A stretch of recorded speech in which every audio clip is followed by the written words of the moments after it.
Good evening. Welcome to the August 18th edition of the Downers Grove Village Council meeting. We're glad you've joined us. If you're here in council chambers tonight, if you're watching online, we're glad you've joined us there too. As is our tradition, we'll begin this meeting with the Pledge of Allegiance. I pledge allegiance to the flag of the United States of America and to the republic for which it stands, one nation, under God, indivisible, with liberty and justice for all. Rosa, would you please call the roll? Mayor Barnett, Here. Commissioner Sadowski-Fugit, Here. Commissioner Gilmartin, Here. Commissioner Tully, Here. Commissioner Davenport, Here. Commissioner Sarver, Here. Commissioner Rowe. Here. Can I get a motion to allow electronic participation? Mayor Barnett, I move to allow electronic participation for today's meeting by a member of the Village Council. Second. Comments or questions? Rosa, please call the roll. Commissioner Tully, Aye. Commissioner Sadowski-Fugit, Aye. Commissioner Sarver, Aye. Commissioner Davenport, Aye. Commissioner Gilmartin, Aye. Mayor Barnett. Aye. That motion passes. Welcome, Rob. Thank you. Well, hopefully your colleagues will help me remember to go back to you periodically. To the cloud. In the cloud. Rob in the cloud. Item 3, is there a motion concerning council minutes? Mayor Barnett, I move to approve the Village Council meeting minutes from August 11, 2026 as presented. Second. Any comments from the council? Rob? None. Rosa, please call the roll. Commissioner Tully, Aye. Commissioner Sadowski-Fugit, Aye.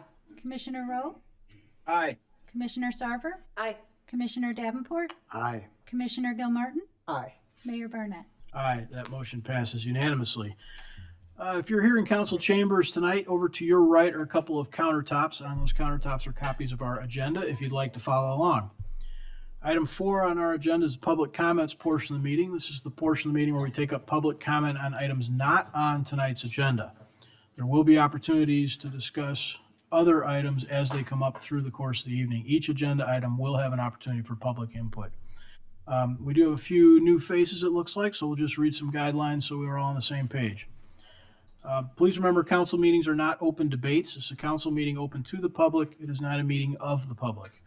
We seldom, if ever, cut people off, but we do expect that the people will respect the time limit to allow everyone here this evening an opportunity to address the council. If you plan to speak, please keep the following in mind when you come to the podium. State your name for the record, address your comments to me as chair of the meeting. Keep your comments to 5 minutes or less. Avoid repeating what others have already said. It's okay to say you agree with the previous speaker. In fact, you'll often hear that amongst the council. Please keep your comments to 1 visit to the podium per subject. And remember that comments are most effective when they focus on subjects within the scope of Downers Grove Village governance. And so with that, are there any public comments on items not on tonight's agenda?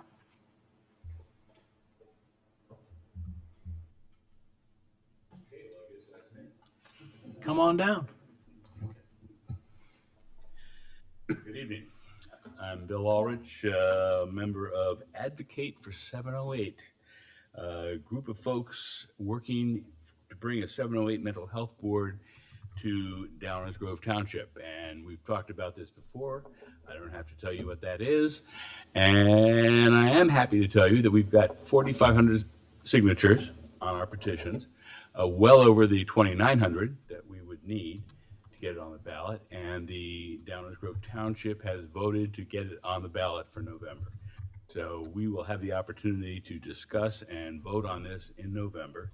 As many people in this room have participated and signed petitions, and I thank you all for your time and for your signatures. Some of them more legible than others, but nevertheless, it worked out, and we are happy to be moving forward to educate the community on what the 708 board means for Downers Grove Township, the only township in DuPage County that doesn't have a 708 board. Just a reminder.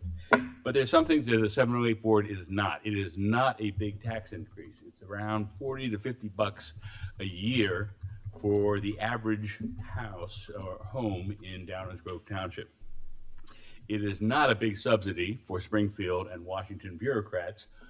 All the money stays here in Downers Grove Township and does not go anywhere else. It's used by a volunteer board of mental health professionals to allocate money for mental health services that would not be available in the township otherwise, and for people who could not afford those services or get access to them.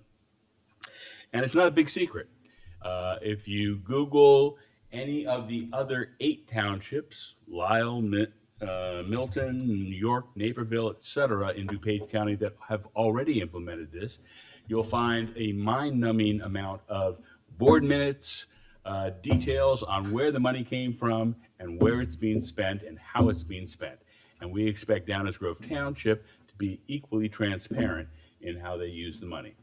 So we're excited to move forward with this. We hope you'll all take time to go to advocatefor708.org and go to the Downers Grove Township link to learn more, and vote yes in November to help those in our community who need services to support their disabilities and mental health challenges and get the services they need.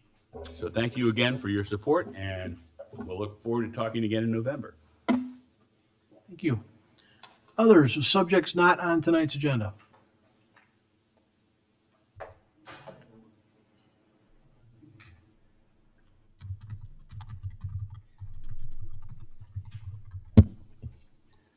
Good evening, Mayor Barnett, Council, Ed Briner, longtime member of Downers Grove.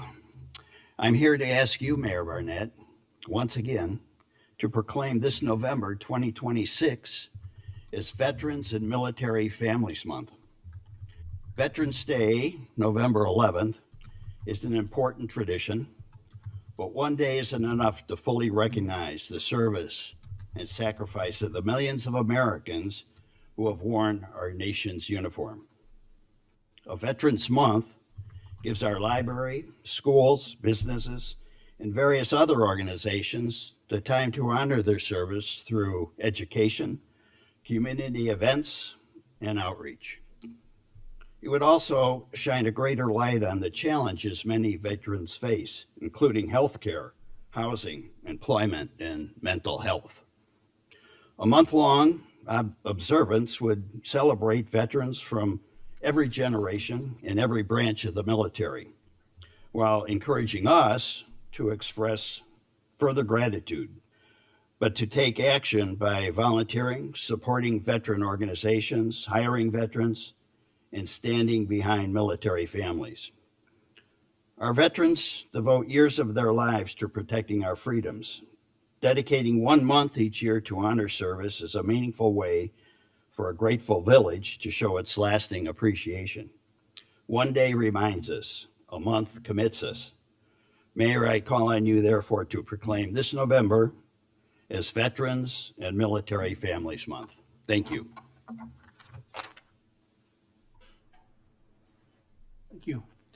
Others, subjects not on tonight's agenda.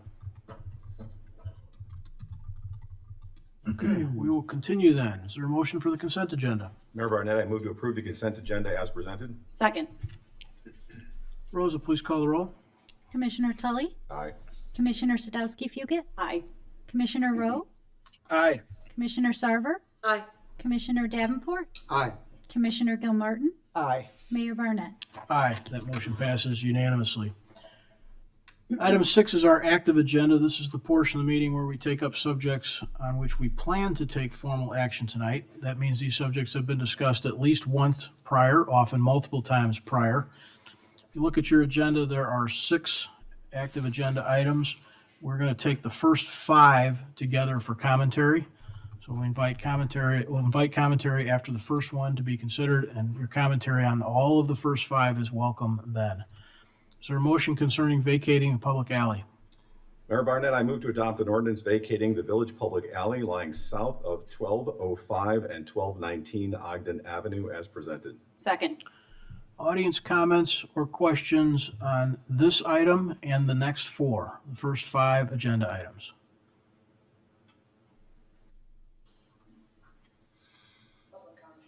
Yes. Yep. You got it. My name is Nancy Gazelle, and I live at 831 Oxford Street. And I lived in Downers Grove for 23 years, and I'm a registered voter. And I'm telling you to deny this request. which permits construction of a Dutch Brothers coffee shop on Ogden Avenue between Saratoga and Linscott. Yes, this piece of real estate does need redevelopment, but Dutch Brothers is not the correct business for this specific location.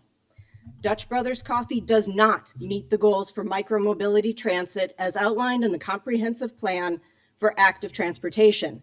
I was a member of that committee, and we discussed this intersection and the difficulty of crossing Ogden Avenue at great length. At all of our meetings with village representatives and Baxter Woodman, this intersection was identified as the safest place to cross Ogden Avenue in Downers Grove for multiple reasons. One, Saratoga is a designated bike route and proposed DuPage County local bikeway. Two, Saratoga is a lower volume street than other north-south streets with a signaled intersection at Ogden Avenue. Three, the intersection has a stoplight where I frequently see other active mobility transit users. And four, this is part of a designated active transportation system which leads users to desired places for shopping, medical care, and recreation. Personally, I bike through this intersection when going to medical appointments and countless visits to relatives who have been seeking treatment at Good Samaritan Hospital. I bike through the intersection to travel shopping destinations in Downers Grove and neighboring communities. And I also bike through this intersection for recreational cycling with the Downers Grove Bicycle Club. These factors, designated bike route, traffic volume, traffic light, and connection to desired places fully supports Downers Grove's active mobility transportation plan, which is part of the comprehensive plan.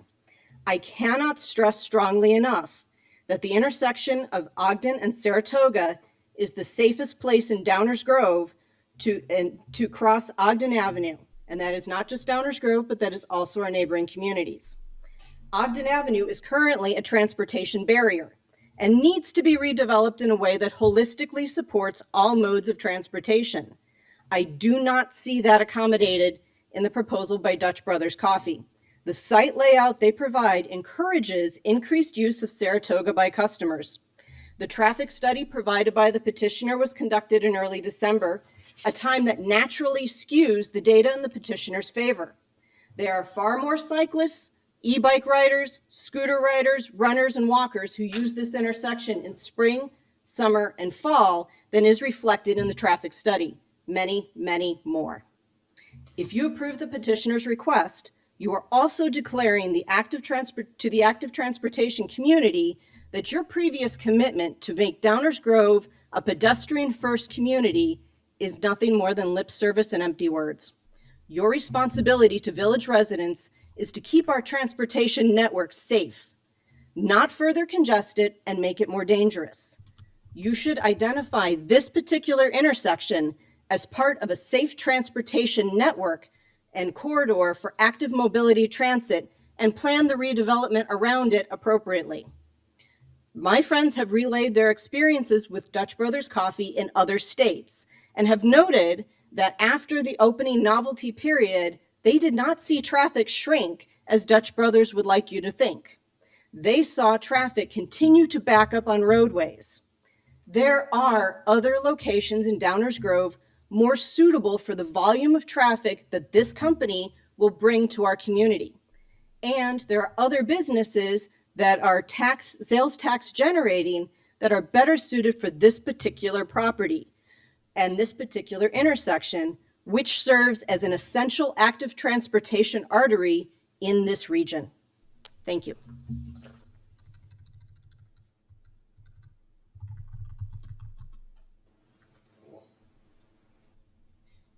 My name is Alec Gazelle, resident of Downers Grove my whole life.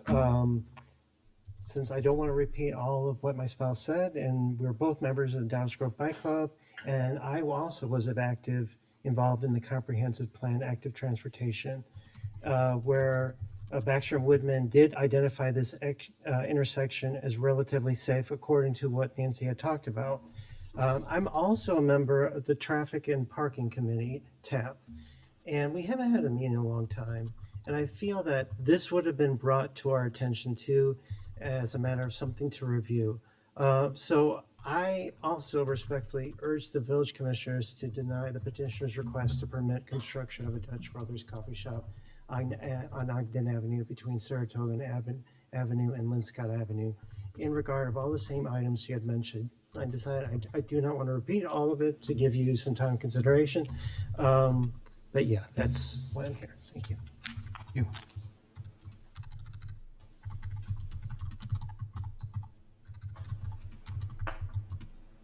Good evening.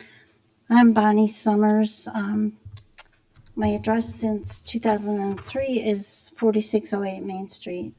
So this location we're discussing is one that I drive frequently. I don't bike anymore, but I walk and drive there, and I just feel like it's already so congested. So I do love coffee. I don't oppose the company coming in at all, but I also strongly oppose this development at this location out of concern for the safety of several, the students, the families, the staff, the communities of both Herrick Middle School and Downers Grove North, as well as all the nearby residents and others like me who use that intersection frequently. And those who frequent the Downers Grove Township office, clerk and assessors, the programs going on there, including the seniors and the fish food pantry, elections are held there, plus the other nearby businesses, business workers and patrons.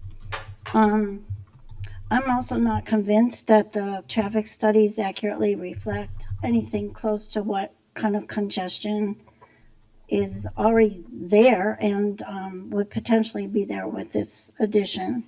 So I'd really like to see it redone at a time when it's at full use, even fall or whenever during business hours. I'm not sure the dates. I have trouble finding the dates of the traffic studies, so I'm not sure how recent they are or how. But it seemed like from what I saw, they weren't quite as close to the kind of traffic that I see when I go through. So anyway, the safety and the well-being of these people of all ages, whether pedestrians, biking, driving, buses or other vehicles, they have to be the highest priority of our village. So we can't be simply pushing through a business proposition, no matter how well done it is or how attractive it may be to us. The traffic density and proximity to two very busy schools, residences, and other businesses, as I said, is already problematic in this area. I saw it increase a lot with the addition of the third year of students and the opening of the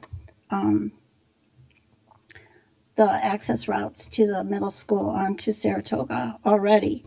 So I'm asking you to please not continue to overload the streets, sidewalks, and parking lots there and throughout town. Countless dollars in refiguration was already done to address safety issues after the fact of a terrible incident at Downers Grove North High School. So why would we not consider prevention as a plan here and not, solving things after a crisis occurs?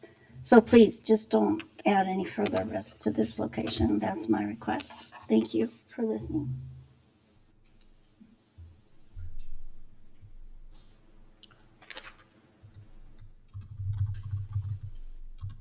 Good evening, Scott Richards. I just had a couple questions. I was reading through this before the meeting. I kind of choked on the paragraph here about the traffic studies. As far as going through numbers, similar coffee drive-throughs, and I thought we don't have any that are similar to this business. If you talk, what do we have? We have Starbucks.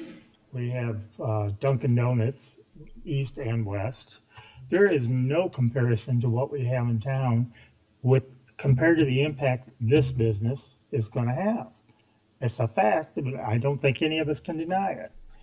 And and the other shop that I understand is in Naperville. It's not their company, but a very similar one. I've heard nothing but comments about what a nightmare it is over there. Traffic, congestion, backup. We don't want that. We're not against the company itself. It's the location that they want. That space isn't big enough for them. And then they also want to talk, apparently there's talk about a restaurant or another business going on the same, once they combine the parcels. How's that gonna work? They have to have customers to support that business or restaurant, whatever it is. And the other thing, in public comment, staff received 95 written public comments against the proposal. There's no mention about the petition. I mean, I hadn't seen it, but word through town is you received over 800 signed petitions against this. Why isn't that mentioned? Is that being considered at all? 800 is a lot of signatures opposing this development at this location. I'd like to know why it wasn't mentioned. Thank you. Others on this item and the next four?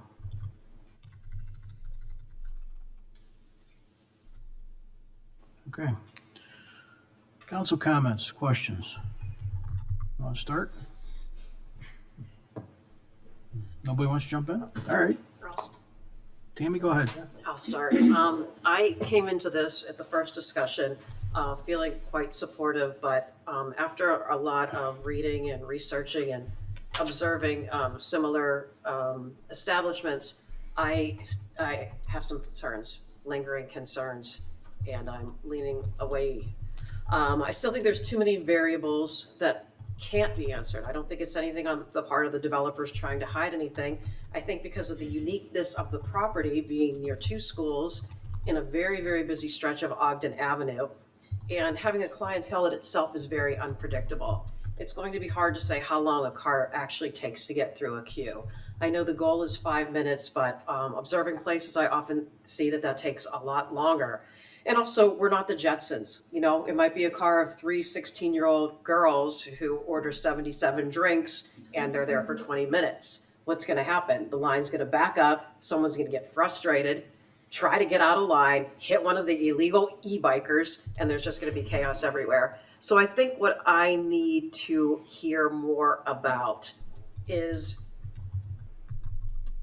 how comfortable are the developers, the petitioners, in their own predictions about what's going to happen. I too support this business. I'm a coffee lover. I also think there's many places in our very large village that would support this better and not leave me feeling very burdened by potential security concerns and safety of, you know, frankly, irresponsible young people. And so I'm very much uncomfortable about this still at this point. Chris, go ahead. Thank you. So I came into this actually supporting this with some questions. I continue to support this, and just a few more reasons why. We had a list of requests from this council from last time, including the dark sky lighting, some screening, and those were obviously met. When it comes to the safety of this location, including the traffic studies, we now have an agreement to allow our community director sort of handle what that lot is going to be like in terms of capacity. So if there were issues with stacking, our community director would have the opportunity to make changes, demand changes to this location. Which is something that will occur within the first 6 months of opening. To me, that is a step towards giving us the continued ability to assure the safety of this location is met. In addition to that, there have been a number of pedestrian safety changes that have come out of that. I appreciate the council, particularly Mayor Barnett, sort of pointing towards that. And out of that has come some speed bump and crosswalks and other signage that I think is going to make this safer than it is today. One of the other changes that I requested was just making sure that the other pad, which is the phase 2 pad, which would not be developed until sort of the initial capacity of the surge was down to a level that we were comfortable with. It sounds like we now have control over what can happen there as well, and some real flexibility baked into that. And that's all in writing, as opposed to just sort of what we would commit to do verbally. And that to me is also important. I am also very cognizant of some of the concerns that folks have of 7 Brew. I would argue that this is not 7 Brew. And while I certainly can't know the future, the fact that there are going to be, 14 or 16 locations open prior to ours feels like a disbursement of customers in areas like Glen Ellen, Westmont, LaGrange Park, those types of things. I also am looking forward to, it sounds like we've got IDOT looking at the light changes, which is important. So that was great out of this as well. I think one of the biggest things that has occurred that I think moves me toward even more comfortable with this was some changes that Herrick proposed to their pickup and drop off. Without getting too much into the details, last year it was sort of one route into the school. That route in, or that entrance in for drop off and pickup, was actually shut at pickup because they have gym classes out there. So they have agreed, or they have made changes to allow now pickup to occur and drop off also on Middaw, which is the other side. To me, that splits the drop off and pickup into 2 locations, which I think is great. And then I also think I also know that the gates are going to open at 2:45 as opposed to before, where they were closed until 3:15 or 3:20, which made it hard because that's when the high school gets out. So I appreciate Herrick, although I don't think they did it for Dutch Bros, no offense. I think there was a challenge there that they were facing, and it looks like they will do that. For all of those reasons, plus the things that maybe I spoke about last week, having kind of looked at this data, to me, I think we're going to see what we see with other businesses that open, especially novelties like this. A surge at the beginning and then a leveling off of that. What I would also say is I still think that perhaps pushing this to a summer opening would be advisable. It sounds like there was a little pushback from the petitioner on that. I would love to maybe hear a little more detail about why, but if we could not have the school traffic and the grand opening at the same time, to me that feels like, while we can never be certain, it feels like it gives us one more lever to pull to help reduce this. And I would look for any of my fellow commissioners' support with that. I think I would have loved to seen some of those Texas numbers that I'd asked for last week about how those stores opening. But the fact that there will be a number of stores, plus the EDC did provide us with some Placer data, which is data that shows visits in certain locations, and those dissipation was good for me in terms of that. I felt like that did help that. I think all of those things are the reasons that I continue to support this. I just would remind my fellow commissioners, these are the types of businesses that we were seeking. This is the type of business we're seeking for Ogden Avenue, and this council doesn't get to pick and choose the exact businesses. We use zoning, we use special use to help sort of, I don't want to say curate, because that's not the right word, but help determine what is feasible and what should go here. This fits that. And none of us here, nor Dutch Brothers, nor staff, is interested in creating any safety risks. I don't think any of us are interested in that. I just don't see that. Yes, e-bikers and kids and all that, but that is a safety risk that is village-wide, statewide, countrywide. We can't necessarily control all of that. What we can do, I think, is what we have done and make things as safe as possible. So I still continue to support this, and I would just be interested to hear what my fellow colleagues have to say about all the new information we received, if anything changed their minds that way. Thank you, Mayor. Thank you. Leslie, go ahead. Yeah, I'm not going to repeat everything. I agree with Commissioner Gilmartin. The fact that we now have more, not only the MIDA open for 58, but also there was kind of another access road where people could potentially line up just south of Ogden that was not open last year, that they're also going to open again. So it sounds like 58 was planning, or at least really thinking about, because of the addition of 6th grade, how they could better disperse that car traffic. So I do think that that's going to be helpful. I agree. I was really happy, of course, to see the dark sky lighting, all of the pedestrian crossing signs, the crosswalks, the speed bump. We have had conversations about speed bumps here before, and I've always been a proponent of them. And so I am glad to see that this one could potentially make it here. I think that will help. I don't think anybody wants their car to bottom out on a speed bump, so hopefully that should help slow down some of that traffic. I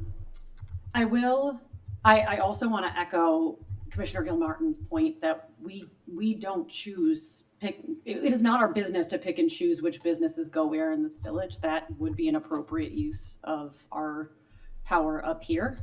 That is why we have zoning. That is why we have these special uses, and that's why we have kind of these larger discussions with regard to our land use map, our comprehensive plan. But we don't, if we have a business come in, tell them, you know what, I'd rather have you on this corner. That is not how you want your village to operate. I know it sounds like it could be great in this one scenario, but that is not a responsible way to govern the village.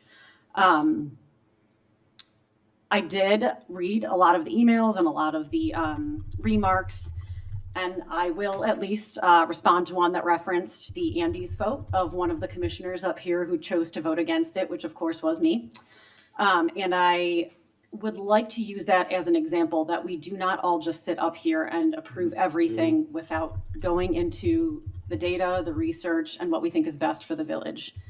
In that case, the reason that I chose to vote no, and it's on the record, is that we were hoping that we could potentially get a little bit more a little bit more queuing in there by readjusting the way that property was, and didn't get any concessions on that one. And there's also not a signal at either Elm or Washington. So that is, neither were signalized intersections. And so because of that, I was concerned about the queuing, plus the fact that now if anybody is trying to turn left onto Ogden, they don't have a light there. This one, by contrast, is a signalized intersection. There is a little bit more space, and the petitioner is willing to make a lot of those concessions in terms of using that other lot and giving the village a little bit more say in how we manage those early operations, and how we can make sure that we're maintaining that pedestrian and vehicle safety.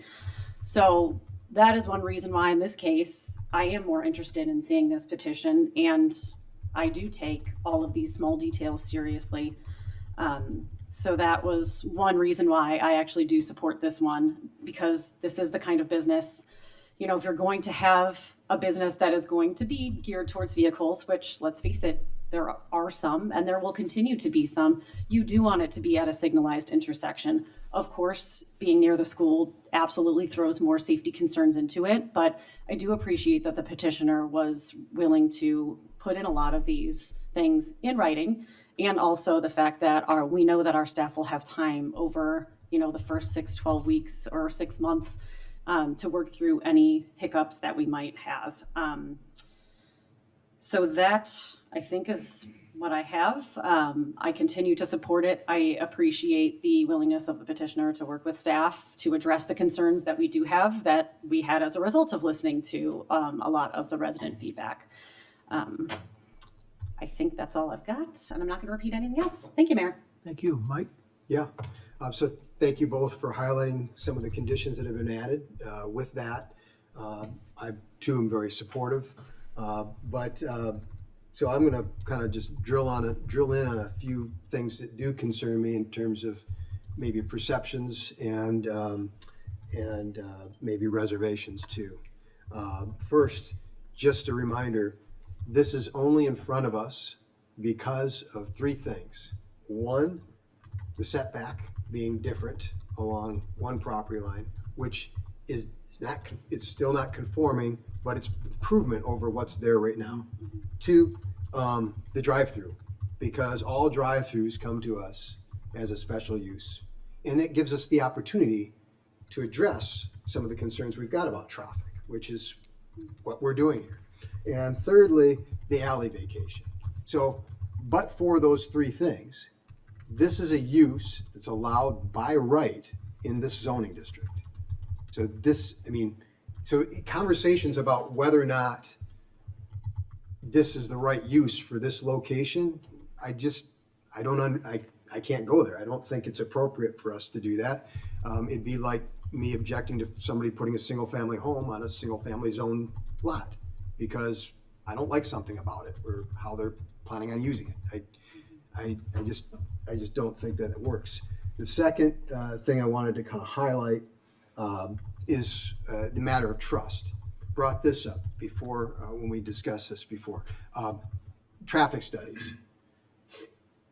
So my short time here, a few years, and then in observing from afar in previous years, I've noticed nobody ever trusts the traffic studies.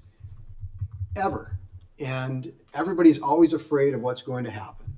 And to repeat what Commissioner Tully said last time, the parade of horribles that people are expecting to happen never come to pass. And so you know, with all that experience, and we're looking at engineered studies, datas. We're looking at, we heard before about how this was modeled after that Seven Brew experience that's far worse than anything that the Dutch Bros locations have experienced anywhere else. They use that, they modeled this with traffic coming equally from the east and the west. I don't know about you all, but whenever I, from the south side of town, go up to Ogden Avenue to patronize a business there, I always make sure that I land at a point west of where it's at so I can turn on to Ogden, make a right turn, and make a right turn into the establishment. I think this will be very similar. Traffic patterns will adjust. Herrick did an awesome job. I just, you know, in terms of process, this is an example of the process working like it's supposed to. And look at where we've landed with these additional concerns being addressed. We had great comments from residents, terrific comments, I think, up here from the commission. We've got council. We've had input from District 58, 99, Downers Grove Township. There's a fence being added along the south property line, all for the sake of concern about safety for students. I just don't know how else this could have ended up, really. This is, I think, a really great proposal. I think it's going to be a welcome improvement. And I think maybe as one last point, something's going to go there. And no matter what goes there, once again, my short experience here, there was a Bell Tire proposed for much less frequented intersection further to the west on Ogden, and we, you know, on a dead end street, and we heard a lot of concerns. Andy's had a lot of concerns. Whenever Steak and Shake did years ago, whenever there's a business on Ogden Avenue, we expect that the neighborhood's going to show up with some concerns, and rightly so.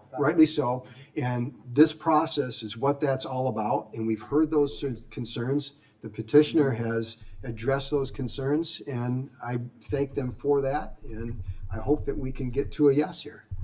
Thank you, Mayor. Rob, I don't want to forget about the cloud. The cloud appreciates it. Thank you. To pick up where Mike left off, I have not gotten to yes on this proposal yet, and I want to get to yes, and I don't think I'm ready to vote tonight, just to be honest. I want to make sure it's clear. I want Dutch Brothers in our community, and I understand the value that this project could bring at this site with the redevelopment. My issues are simply whether the complications with this site, with this specific site, with this plan, and with the traffic conditions existing at Saratoga and Ogden, and with Herrick and DGN so close, whether that's going to actually create a health, safety, and welfare concerned because of the nature of this business. I think what it ties to most, I just want to give my example. So after the last meeting, I was left with the impression that Dutch Bros had an efficient drive-through. So I went to the Dutch Bros the next day, the Dutch Bros in Melrose Park, to experience it myself. And I was expecting a smooth 5 to 6 minute straight through the line. That was the impression I got after, my caveman speech and requests for the explanations on the traffic study. And when I got there, there was a queue of 16 to 17 cars. It was a 7:45 that Wednesday morning.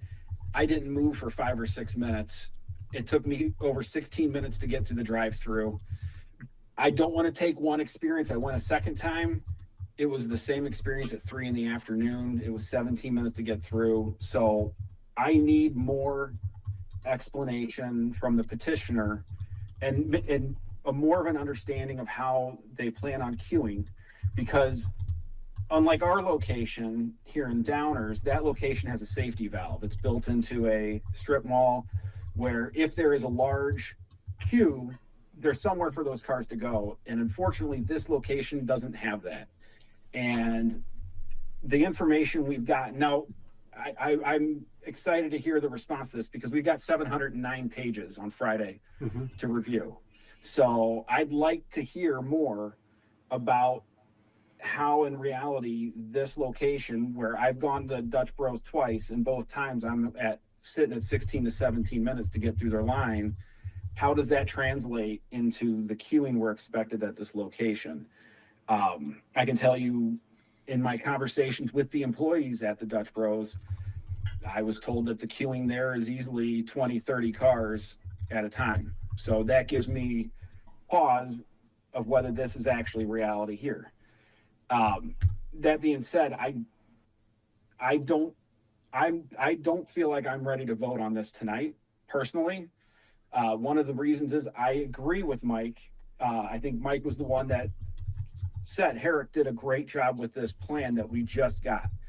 I would like to see, almost as a control, I want to see what happens with Herrick. I want to see what Saratoga and Ogden look like after Herrick opens. I'd like an opportunity to see how this plays out with the new plan with Herrick and with the addition of 6th grade. I agree. I'm very happy with what I've seen with the passive restrictions, with the signs, the speed bumps. One more thing I'd like to see that I didn't see here was there's no active restriction here. And what I'm concerned about is, even though we can put speed bumps, we can put signs, we can put crosswalks, I want to see us meet our pedestrians, our kids, where they're at.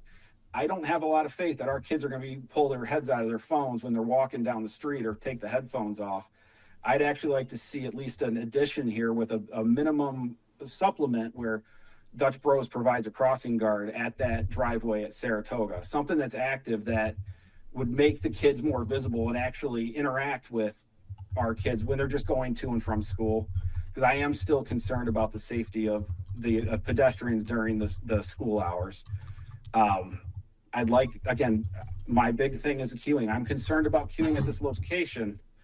The location doesn't have a safety valve like the other locations, the other Dutch Bros I've seen have, where they feed into a parking lot, just like the 7 Brew we approved a couple months ago has.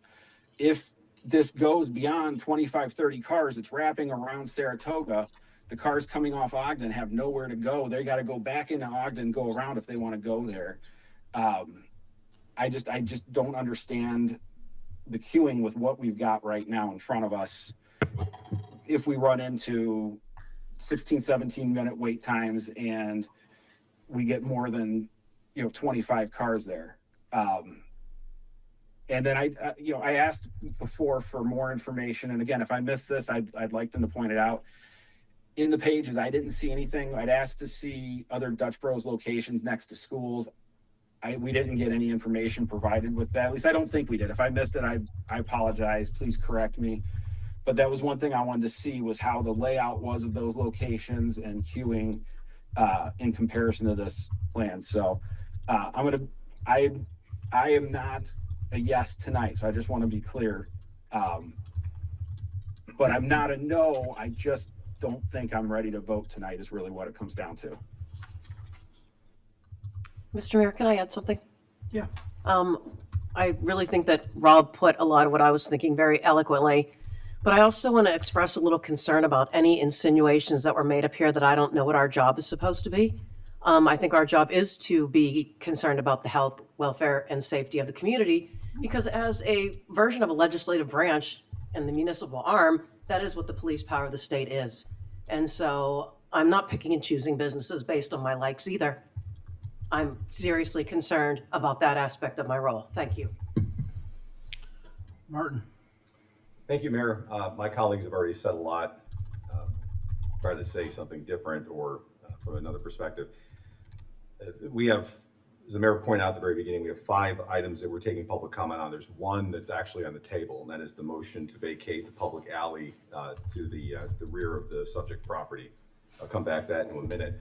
But they all tie into something that Commissioner Gilmartin said, which is this is, and it was noted before, this is by design. We have had policies and procedures in place for almost 20 years that have been aimed at redeveloping Ogden Avenue for uses of this type. And it is a TIF district, which is unlike other parts in town, a signalized intersection, which is unlike other parts in town. So there's a lot of things that kind of drive to this location, no pun intended, which is something I just want to emphasize, because a lot of times we get, well, this is great, why don't we just put it somewhere else? Well, it's not that simple. There's a reason why it's here. But all the comments about safety and parking and traffic are completely legitimate, and we have them every time we talk about any special use anywhere in town.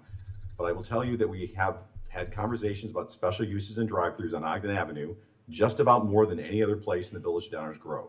I say that because we're very familiar with it. We're very familiar with what the plan is. We're very familiar with what the outcome is. And one of the things I was chastised about in an email was that you can't compare this to Andy's, you can't compare this to Steak and Shake. And that wasn't my point. My point is that, to Commissioner Davenport's issue, we have heard about parades of horribles expected to happen many times, whether it's a new drive-through, whether it's Bell Tower, whether it's Steak and Shake, whether it's Andy's, whether it's a car dealership, and rarely does that parade of horribles ever manifest itself. So there is an experience here where we've heard this and seen this movie before. And yes, every spot is different. And frankly, this one was particularly different because of its proximity to Herrick and North. That did not fall on deaf ears. That's the reason why this took 2 weeks before it came back to the Village Council, and why we have 700 pages of additional information, not additional information, but total information. So going back to these items, we have, as Commissioner Davenport said, there's five items that the approving the plat of subdivision, no one takes issue with. So that should be a clear unanimous support. The rezoning, no one takes issue with. I've heard nothing about that. It makes perfect sense. We're in Ogden Avenue. It's a B2 corridor. Nothing to really talk about there. The plan unit development, really there's nothing to take issue of there, other than it is a vehicle, again, no pun intended, by which the Village Council can place restrictions and conditions on the use of that plan unit development. So I'll come back to that in a second.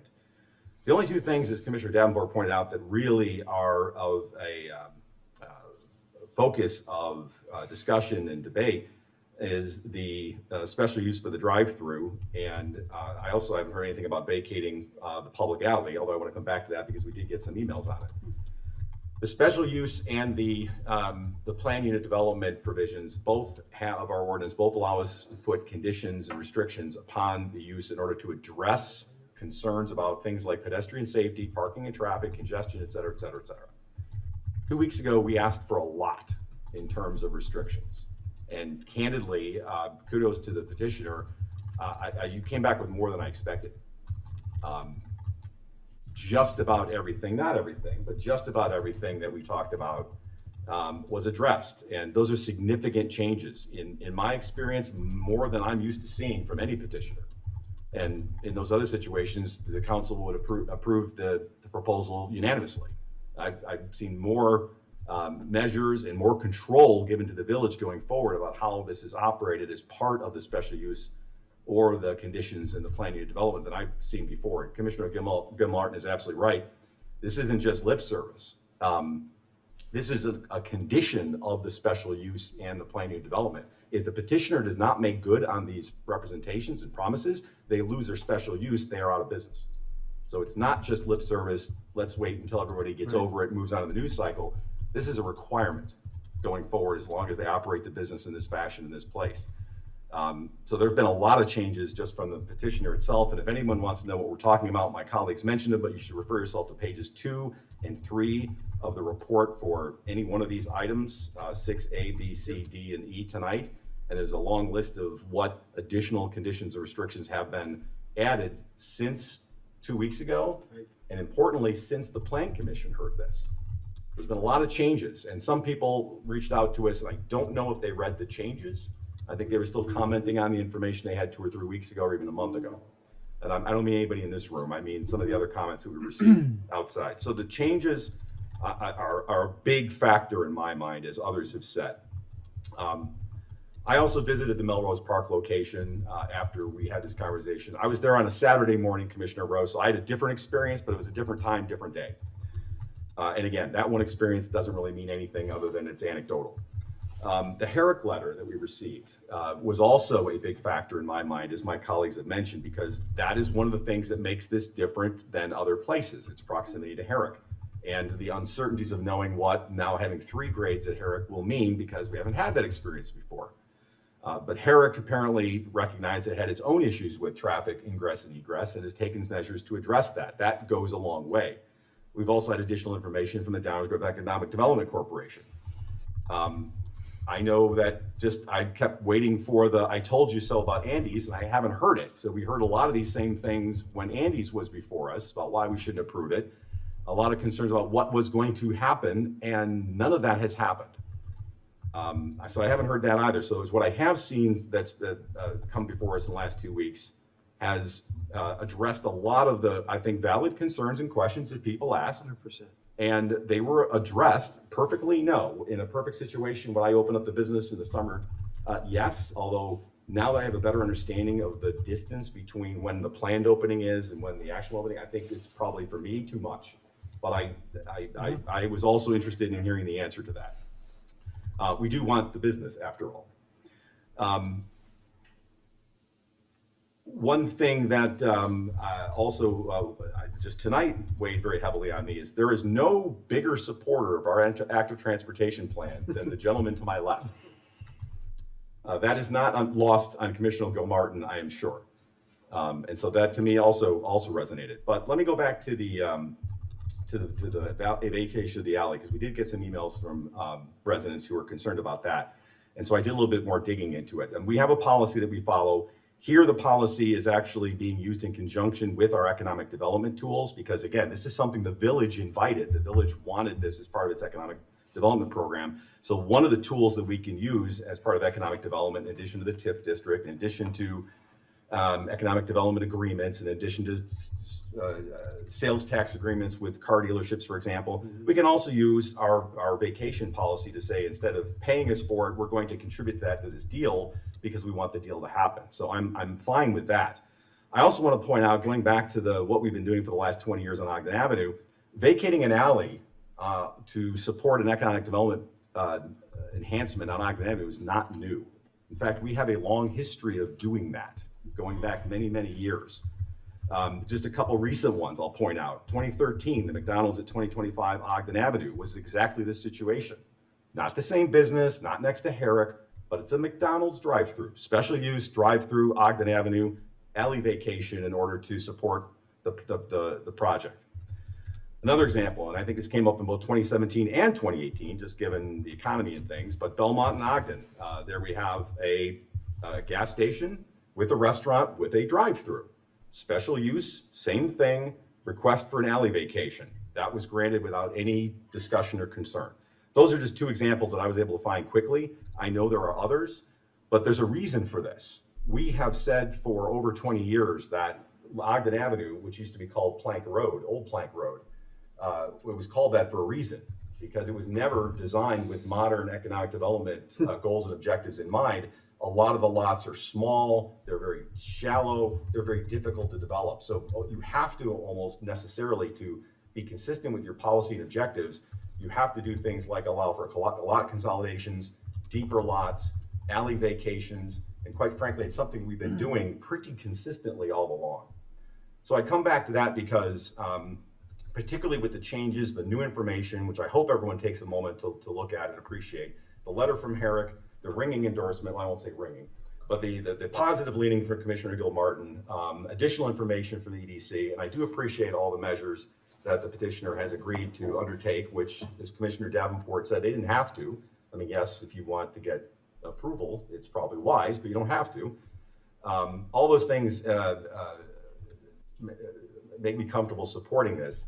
And I would also say that if there are concerns about the conditions or restrictions or the concerns about the drive-through, the special use, then I would encourage my colleagues to vote on those items, vote their conscience on those items, but I just do not see any reason why not to support the alley vacation.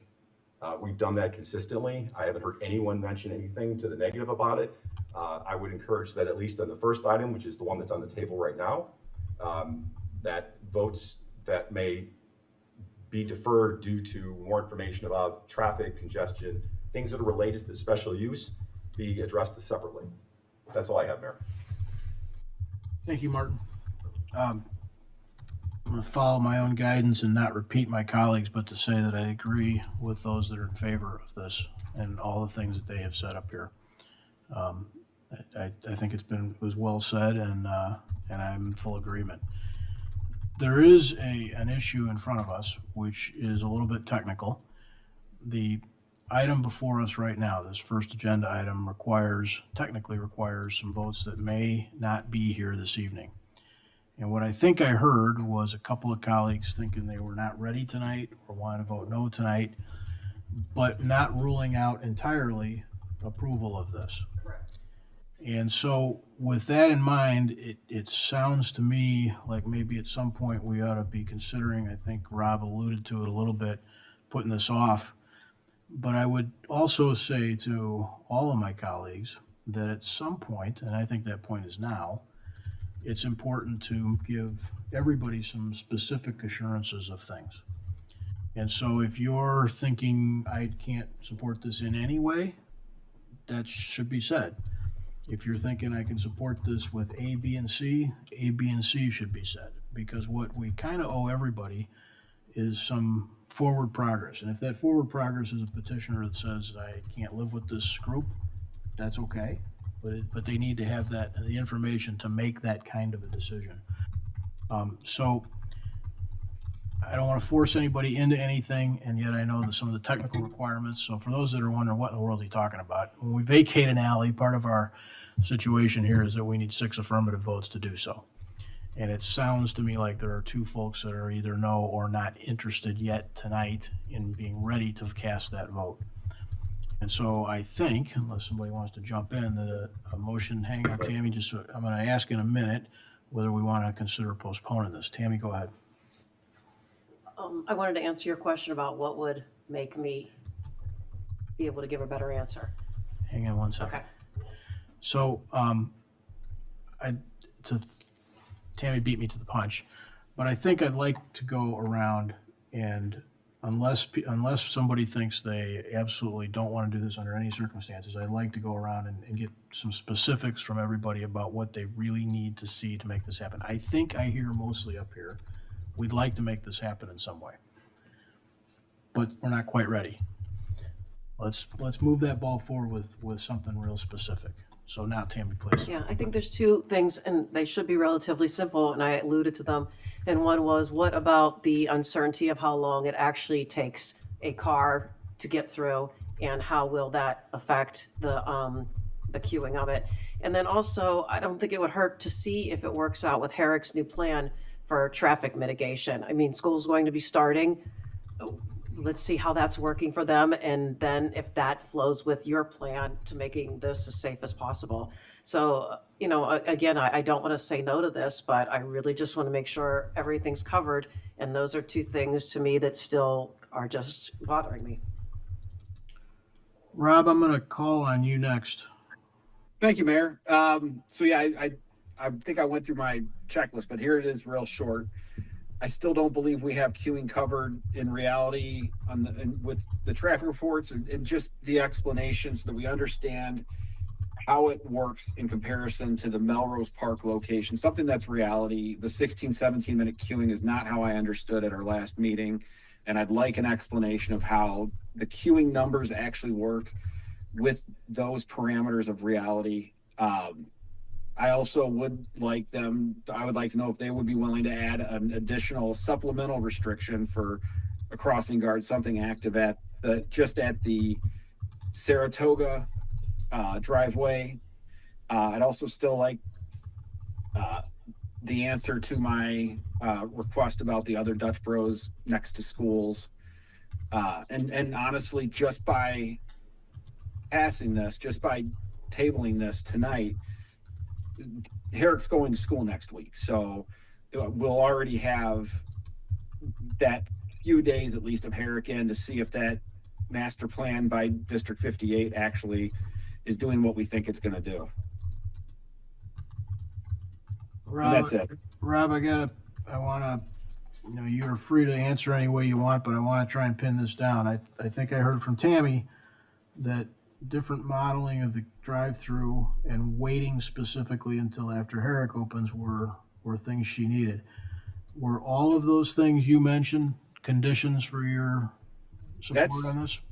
Yeah, and I really like, I just want to go a little bit deeper into the queuing and using the time frames that I experienced at the Melrose Park location for queuing and a direct extrapolation from that into this layout, because the layout's the exact same between the Melrose Park and this one. It's the same size queuing, and that one was reaching out into the overflow both times I was there, and the numbers that I heard from the employees were higher than I was expecting. So I just would like to see how that extrapolates into this location with this plan.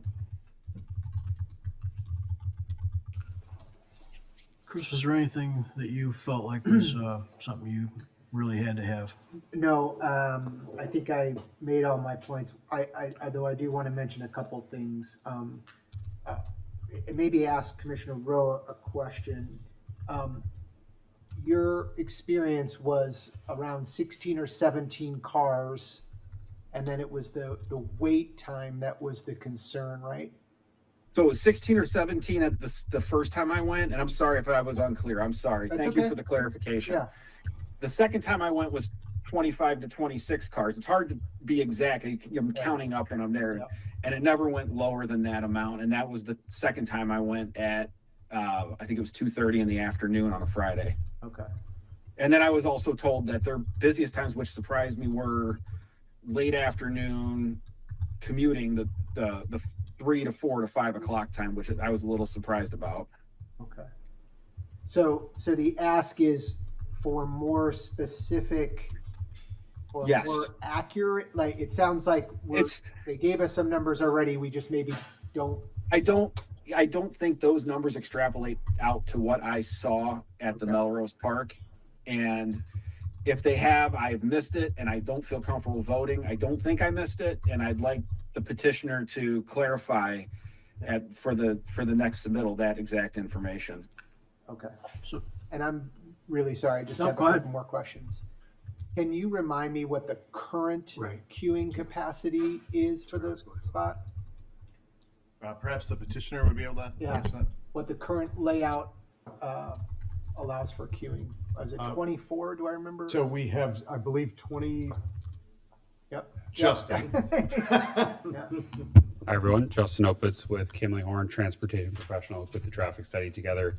So we have, as the site's currently designed, stacking space for 20 vehicles within the drive-through lanes. 20, yep. Then there is additional space further beyond the drive-through lanes within the site to store up to 40 vehicles. 40 vehicles. 40 vehicles. And is this, does this include phase 2 or just, No. So that would be just phase 1. So just phase 1 when Dutch would be operating. The site plan is not going to change commensurately from phase 1 to phase 2. As of right now, that stacking lane where we have the cars, if they were to overflow down onto that alleyway, there would be roughly 40 cars worth of stacking on the site. Before it got to Saratoga. Before it got to I was going Saratoga. to try to get to this. Commissioner Rowe, I believe you, or I think I talk up. Commissioner Rowe.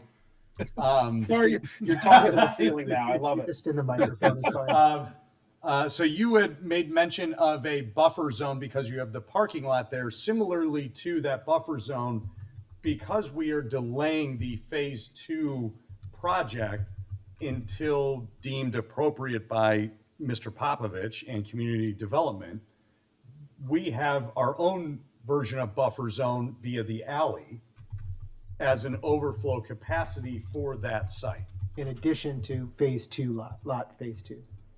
Yeah, but I don't think to the phase 2 makes much of a difference. Okay. Because it's still the same layout. But without phase 2 lot, you're saying you have a capacity of 40 if we include Saratoga,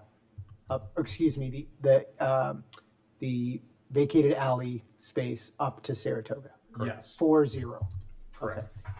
Just a reminder, we require 8 in our ordinance for this, so that's just a little point of thing. Okay, thank you, I appreciate that.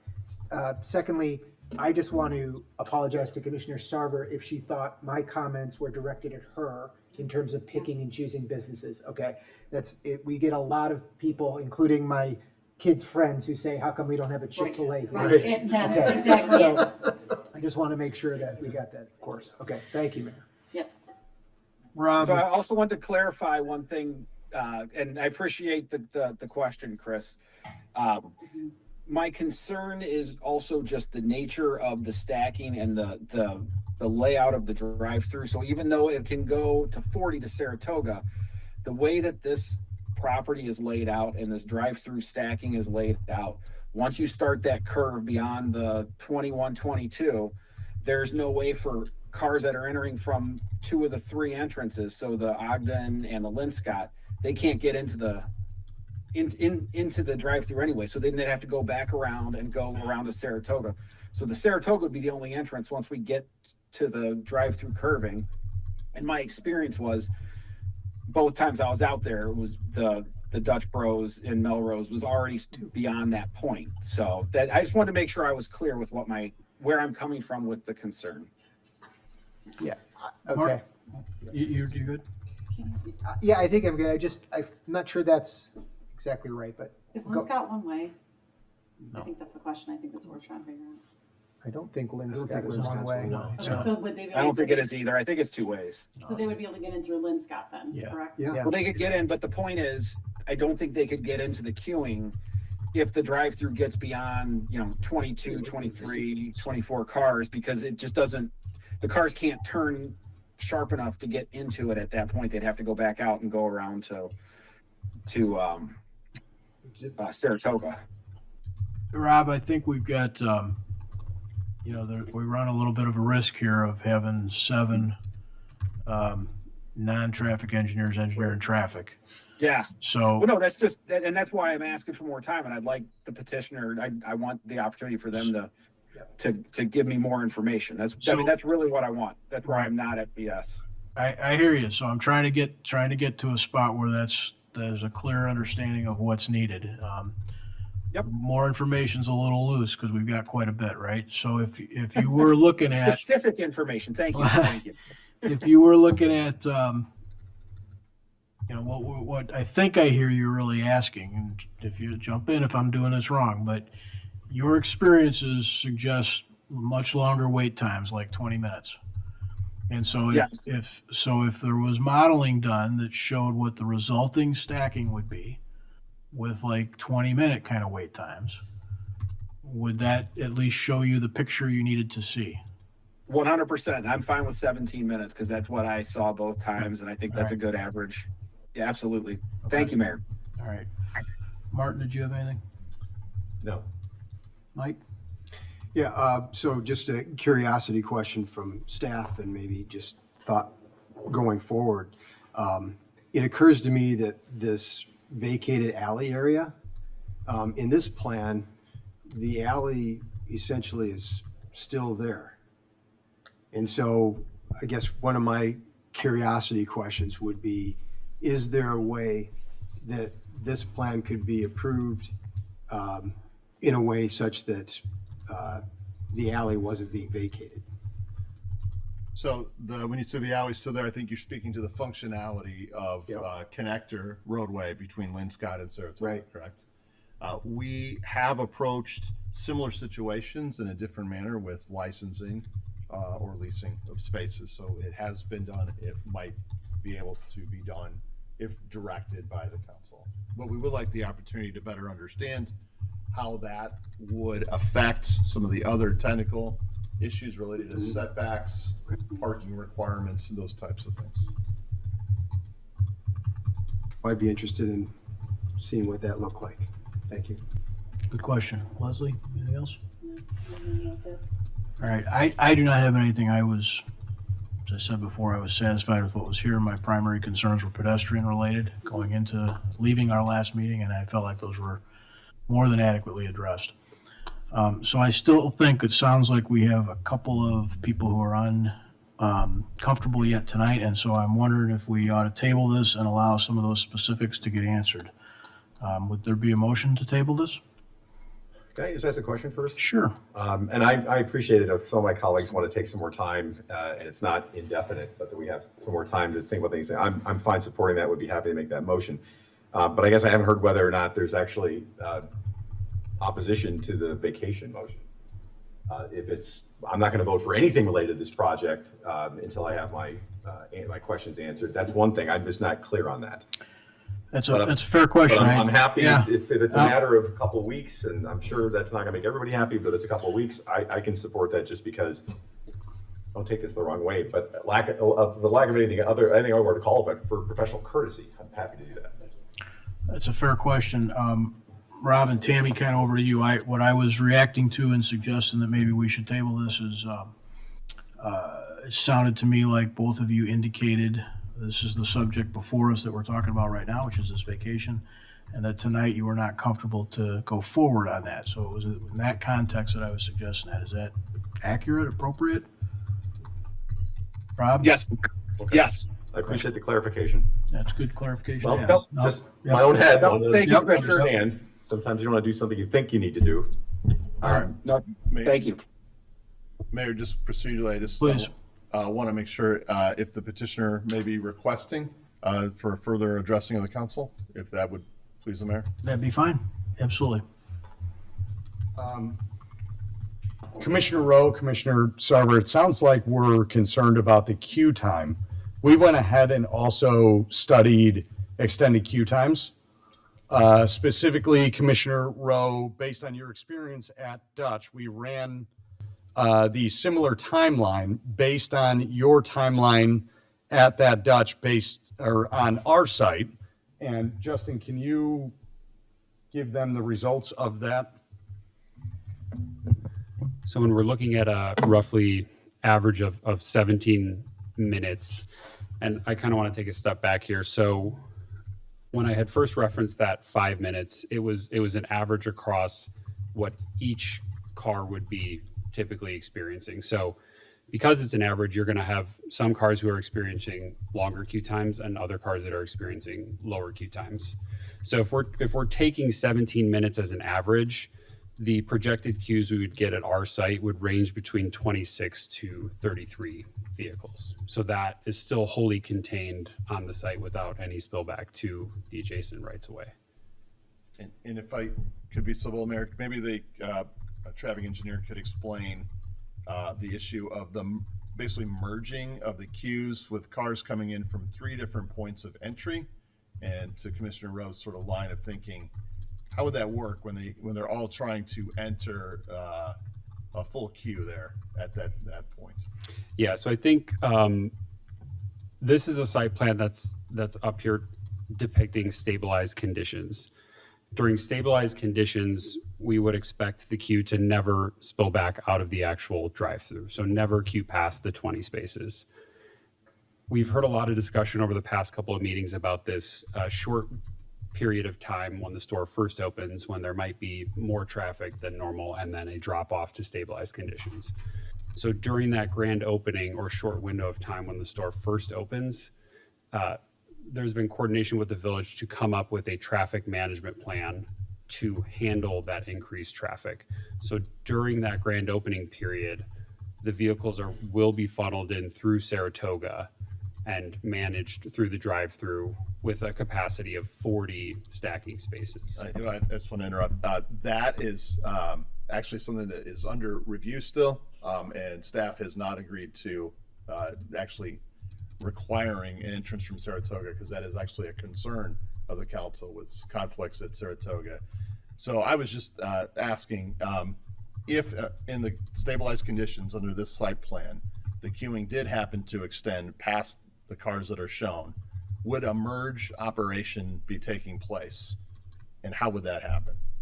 Yeah, so in that scenario, which we do not think will occur, you would have a merge scenario. So like, let's say a car was stacked out of the drive-through and another one entered from Linscott.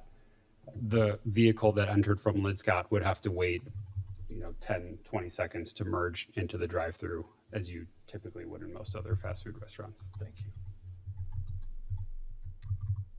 Okay, I think I heard wanting to see Herrick's operations. I think I also heard Rob say active restrictions, meaning a crossing guard. So I think between that and some Saratoga Avenue stuff still under review, it seems to me like it may be appropriate to continue this. So unless anybody else has anything to add, we're gonna call for a table motion here.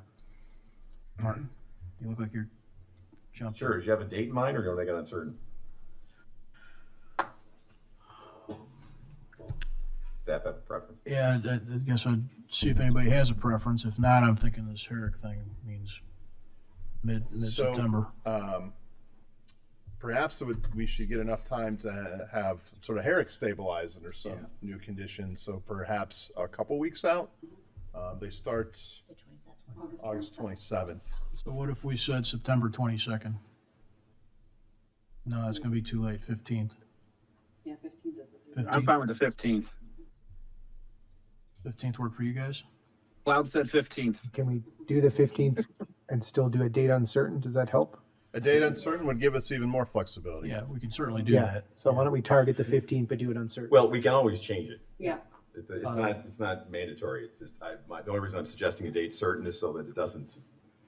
Linger. Correct. Right. That way things will get done if we have it to a date certain. We can always manage our own agenda. Is there anything else? Michael? Commissioner Tully, Commissioner Gilmartin, you both asked about delaying till after school opening. Although it is not the preference and it would cost more money, that is something that Dutch Bros was willing to entertain. If that helps for the sake of expediency, we do have an assemblage here with two sellers that has been very tricky to keep and maintain both of those sellers.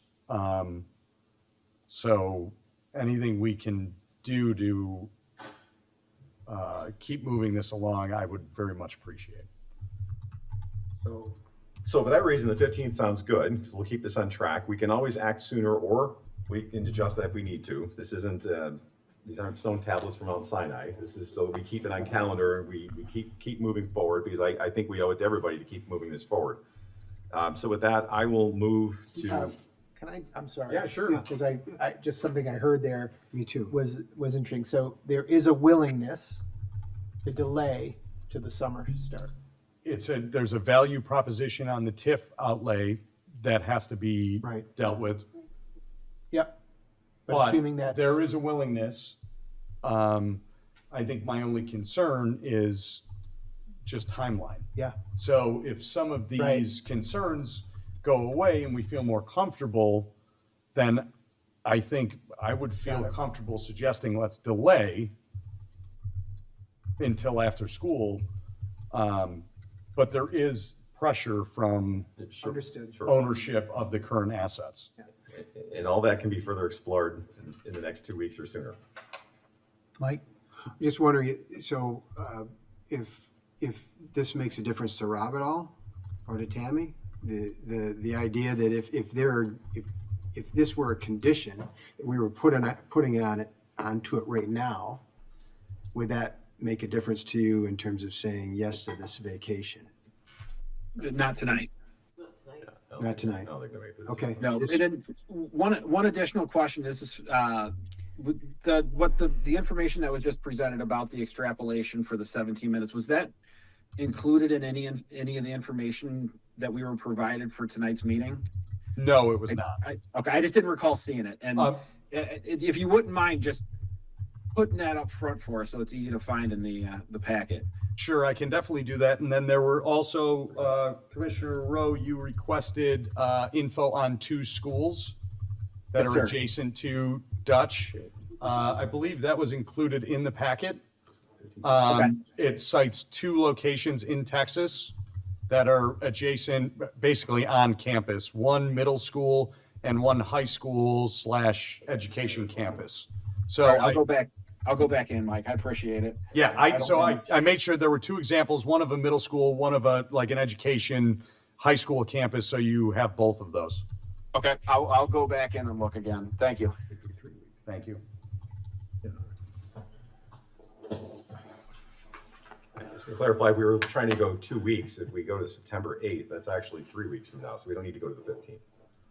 So I would actually, in the interest of moving these along, move to table items 6A, B, C, D, E, and F until the council meeting on September 8th of 2026. I'd second it. Yep, Rob can take it. Rosa, please call the roll. Commissioner Tully, Aye.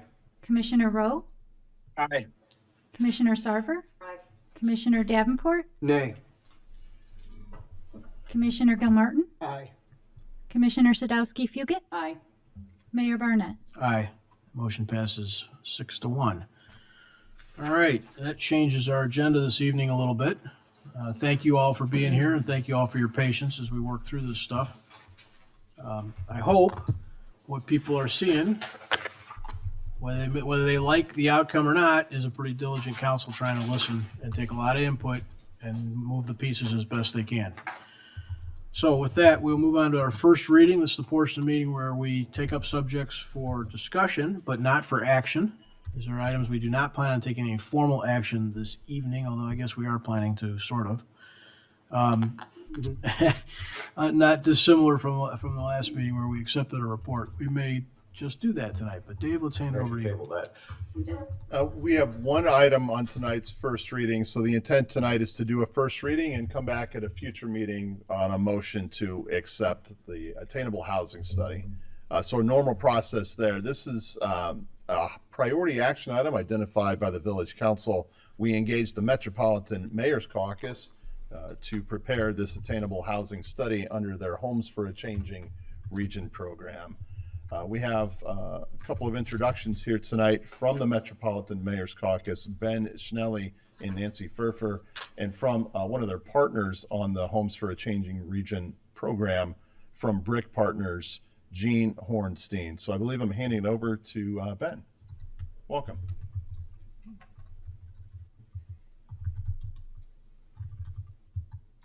Thank you for the introduction, and thank you to Mayor Barnett and the entire Village Council for the opportunity to present tonight. As was said, my name is Ben Schnelly. I'm the manager of Housing and Community Development Initiatives for the Metropolitan Mayor's Caucus. I'm joined this evening by my colleague Nancy Furfer. Nancy was the former mayor of Glenview, and Glenview redeveloped its Naval Air Station into the Glen, brought that experience with housing, and helped start this Homes for a Changing Region program in 2005.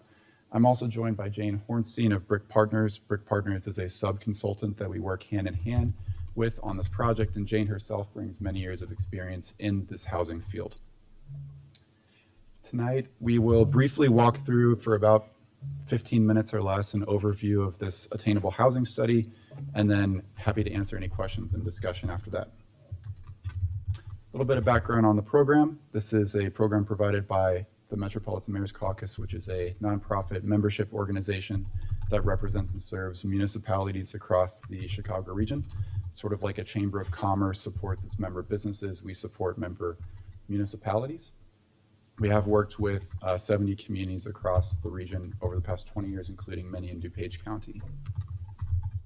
The process here in Downers Grove really revolved around two main questions.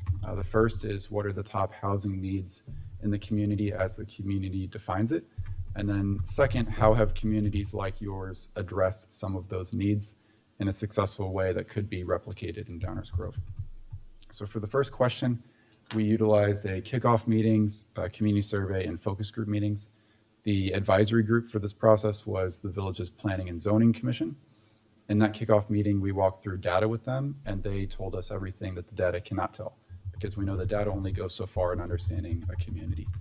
The community survey received what we think is a quite robust response. We received over 980 responses.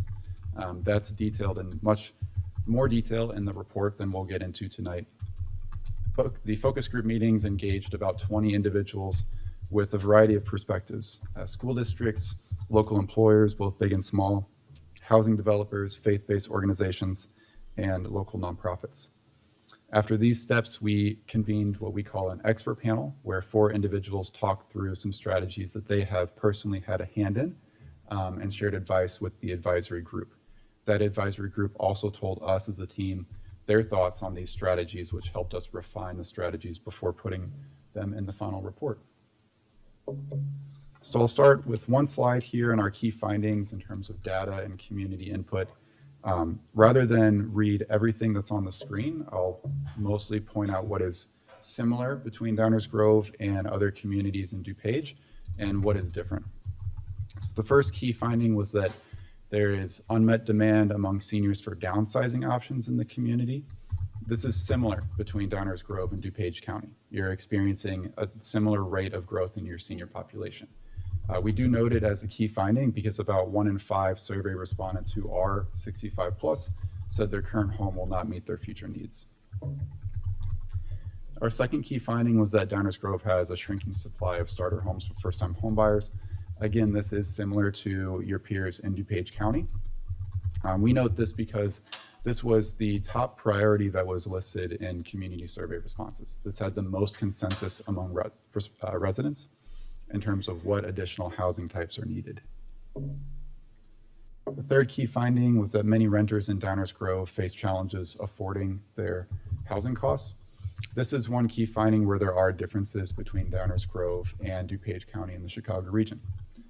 In this community, there's a higher percentage of renters who are cost burdened. This is a term that means they're spending more than 30% of their income on housing. And beyond that, there's about 1,000 renter households who are spending over half of their income on housing. One driver of this that is unique in its extent in Downers Grove is the rate of rental increases in older apartment buildings in the community. A lot of that is due to the appeal of living in Downers Grove. You have multiple transit stations, and also your location within the region is very desirable for many renters. The fourth key finding focuses on cost of living in nearby communities and how that affects employers. This is a similar trend that we see in other DuPage communities, but we note it here because we did hear from specific employers and focus groups in manufacturing and healthcare fields that they are having challenges with recruitment and particularly retention of entry-level and moderate income employees. During our expert panel meeting, we heard from 2 individuals who spoke to how their municipalities have used various tools that I'll highlight here during the recommendation section. We heard from an architect about missing middle housing and how that can add options for first-time homebuyers and seniors. And we heard from a developer about how local policies and directions from village councils have given him confidence to pursue housing development in other communities. So the recommendations are generally organized into 3 categories. 3 buckets. There's a pair of recommendations focused on people and utilizing the expertise that's available in your community. The second recommendation focuses on utilizing external resources and partnerships with other organizations to address local housing needs. And the third bucket of recommendations focuses on new housing development. So I'll walk through these one by one. First strategy here is to consider establishing a housing commission to support the village council. Many of the strategies that we will see briefly and that are noted in the report do require a significant amount of time and attention, both on the front end as they're being evaluated, but also once they're implemented to make sure that they're having the outcomes the village intends them to. The logos of municipalities shown on the screen are just a selection of peer municipalities in the region that do have a housing commission and use this to add capacity to their village boards and city councils. You'll see that each strategy within this report includes 1 or 2 or sometimes 3 next steps. These are short-term, bite-sized actions that could be completed in the next year or 2. So there are 2 next steps for this strategy. One is to consider establishing a housing commission and then using it to not only evaluate housing strategies, but keep the community informed through that process. Strategy 1.2 is to continue convening key stakeholders that could be helpful partners for the village. Both employers and faith-based organizations were vocal during our focus group meetings. In other communities, in recent years, municipalities have partnered with either employers or places of worship that chose to donate land or capital for housing development, often in partnership with existing nonprofits that are familiar with the community. So thinking back to the 4 key needs that we just discussed, these partnerships could be especially helpful for building housing for seniors or for local workers. So the next step here would simply be to continue the conversations that took place during the focus groups beyond this housing study and remaining engaged with these potential partners. Moving into the second recommendation, which is to maximize and leverage available resources to support and improve the existing housing stock in Downers Grove.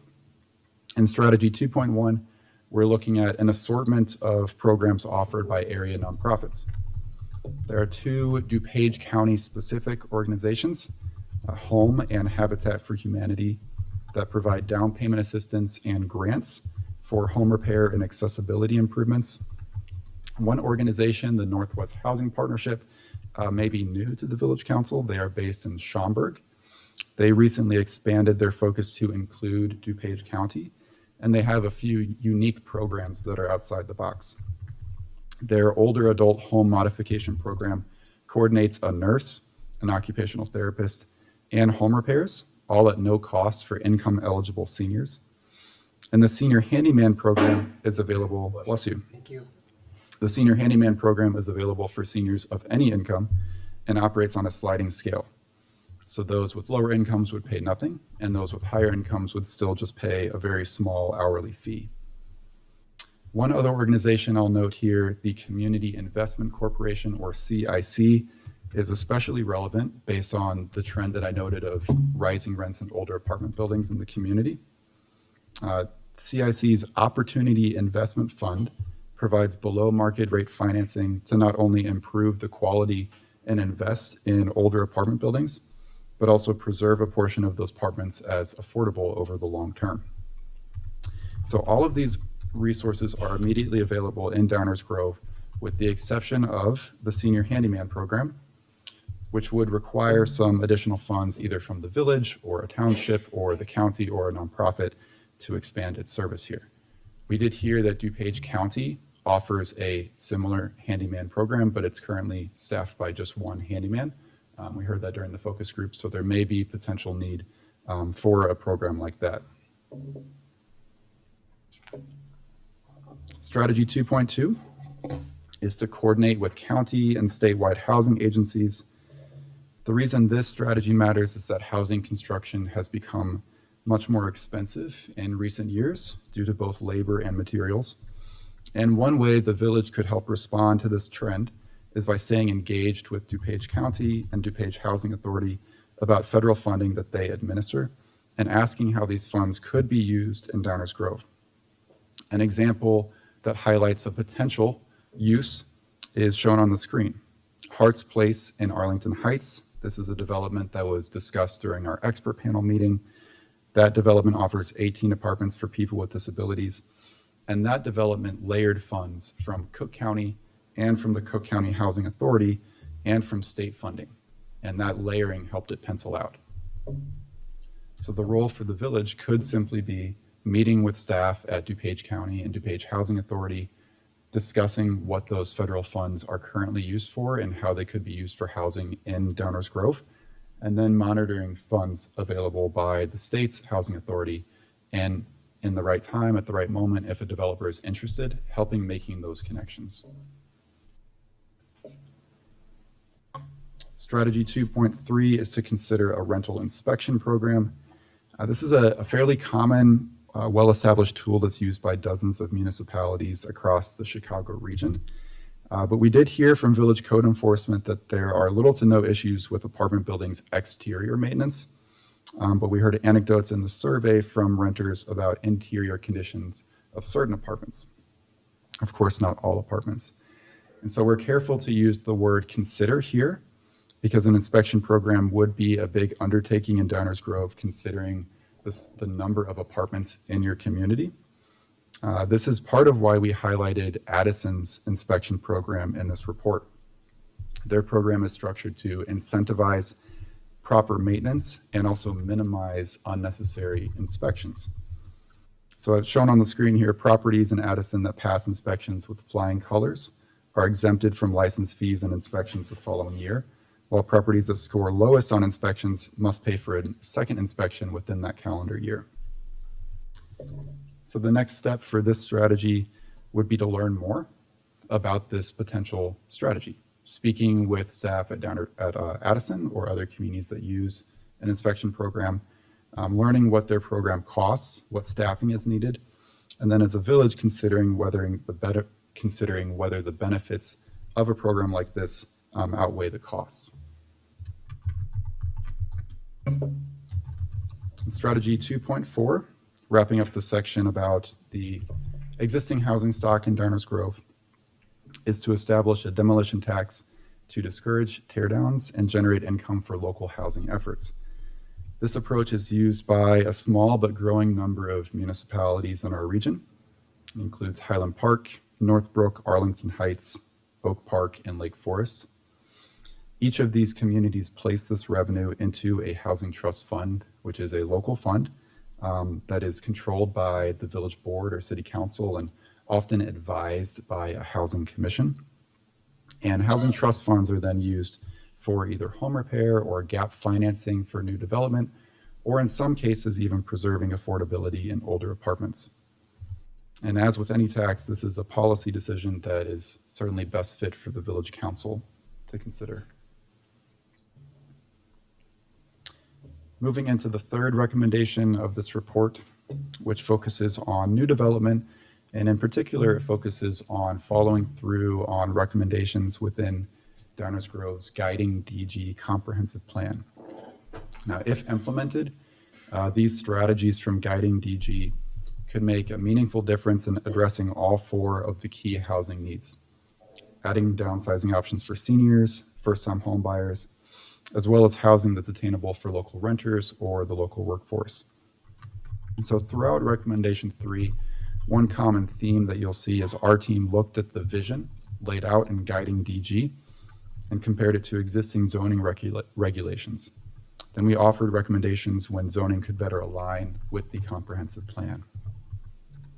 So strategy 3.1 starts out by considering the ways that Guiding DG recommends adding multifamily and mixed-use housing near transit and in a few, but not all, commercial districts. Starting in the Fairview Station area, the recently created zoning districts are smart, focused mixed-use housing at the core, multifamily housing west along the Metro line, and smaller scale development like townhomes on the edges. We did notice that in several of these zoning districts, the intended housing is allowed as a special use but not by right. And so one potential adjustment could be allowing these housing types by right, which would add predictability for developers and ultimately reduce the time and cost of approvals.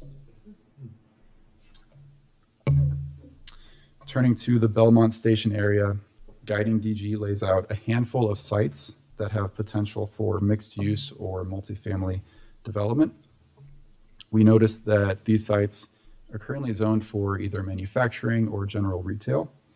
So to encourage development that creates a more walkable, mixed-use, transit-oriented area, the village could consider creating new zoning districts around Belmont Station, similar to what was done for the Fairview Station area.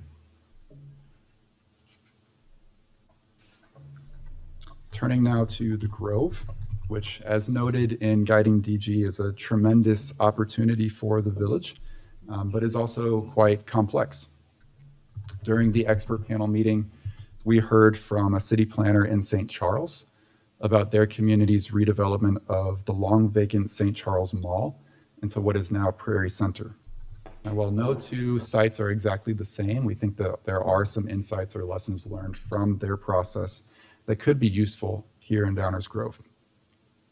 Prairie Center in St. Charles is now turning into a mixed-use neighborhood with 670 housing units, including 75 affordable senior apartments, alongside newly constructed commercial and mixed-use buildings that are supported by the additional residents and patrons at that site. So our expert panelists from St. Charles during that meeting discussed several steps their city took, all of which are already listed in Guiding DG as strategies worth considering. Engaging property owners, utilizing zoning updates and incentives, and leveraging excess parking on the site. Now, the last commercial districts I'll highlight within this strategy are Ogden Avenue and Butterfield Road. Now, Guiding DG does envision these areas to, by and large, remain in commercial use. It does call out a few sites with potential for housing or mixed-use development shown on the screen. Zoning applied to these areas allows multifamily development already, but it does not permit mixed-use development, which may be even more ideal for the community than multifamily development. So another aspect of zoning worth noting in these commercial districts, if housing is of interest, is the current floor area ratio. Without getting too in the weeds of the floor area ratio, the way this is currently structured in that zoning district, it essentially limits development to be 1 or 2 stories for most types of development. So in terms of next steps for strategy 3.1, the village could use its Planning and Zoning Commission to look at each of these areas and consider whether and how zoning districts might be amended to align with the village's comprehensive plan.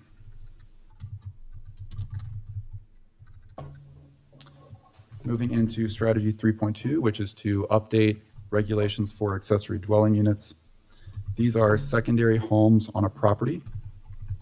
Their main strength is their flexibility. Show it in a few examples on the screen. On the top left, we see a home where an empty nester had an underutilized portion of their home, and they turned that into an accessory dwelling unit, which can often bring in surplus income for a senior. Often a senior on fixed income would find that especially helpful. On the top right is an ADU built by a property owner who then moved from the primary house into the ADU and sold the primary house to his son. And on the bottom, we see a coach house ADU, which is a type of ADU that's located above a garage. Now, among suburban municipalities in our region that we've seen have the most success in building ADUs, coach houses are the most common type that are constructed. And a big reason for this is that coach house ADUs do not expand the building footprint. It maintains the existing lot coverage and does not run into any lot coverage maximum issues that many lots would already be experiencing. So ADUs are already allowed in Downers Grove as a special use in single-family zoning districts and by right in the recently created Fairview Transition Zoning District.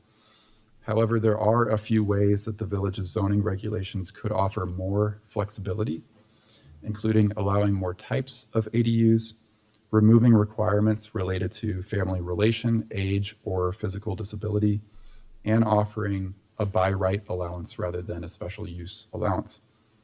By making these changes, it would give a property owner more assurance that their investment in building an ADU, which often costs $150,000 or more, sometimes much more, that this would be a worthwhile upfront investment because they could recoup it by selling it to any property buyer who could then use it for multiple different needs in the future. It would not limit the pool of potential buyers to someone who has a family member who would utilize the ADU. So the next steps for strategy 3.2 are also to utilize the village's Planning and Zoning Commission, if desired, to consider these changes and recommend updates to the village council.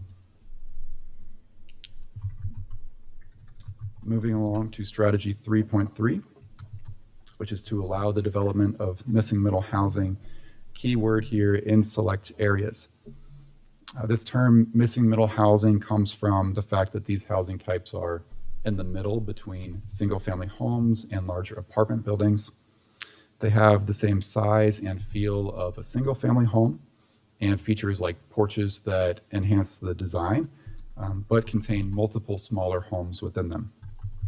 So this can be an ideal option for a senior or an empty nester looking to downsize to a 2 or 3 bedroom home, which is often the number of bedrooms in these buildings.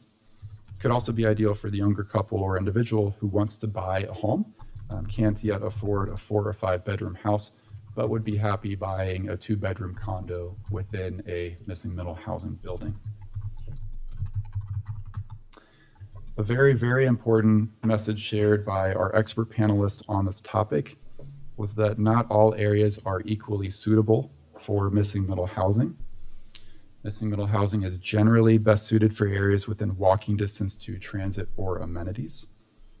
And this expert panelist also noted that within this category of missing middle housing, there are many different types of missing middle housing, and that not all types are equally suited for different types of blocks or even locations within blocks. It really depends on the context, and I think the expert panelists displayed it well in these visuals, that small missing middle housing types, think of duplexes or triplexes, can be blended into existing neighborhoods when they have that house scale, whereas medium missing middle housing types, think a 5-plex or a 6-plex, would have a harder time blending in the center of blocks, but would be better fit for transition zones between single-family homes and commercial districts or larger apartment buildings.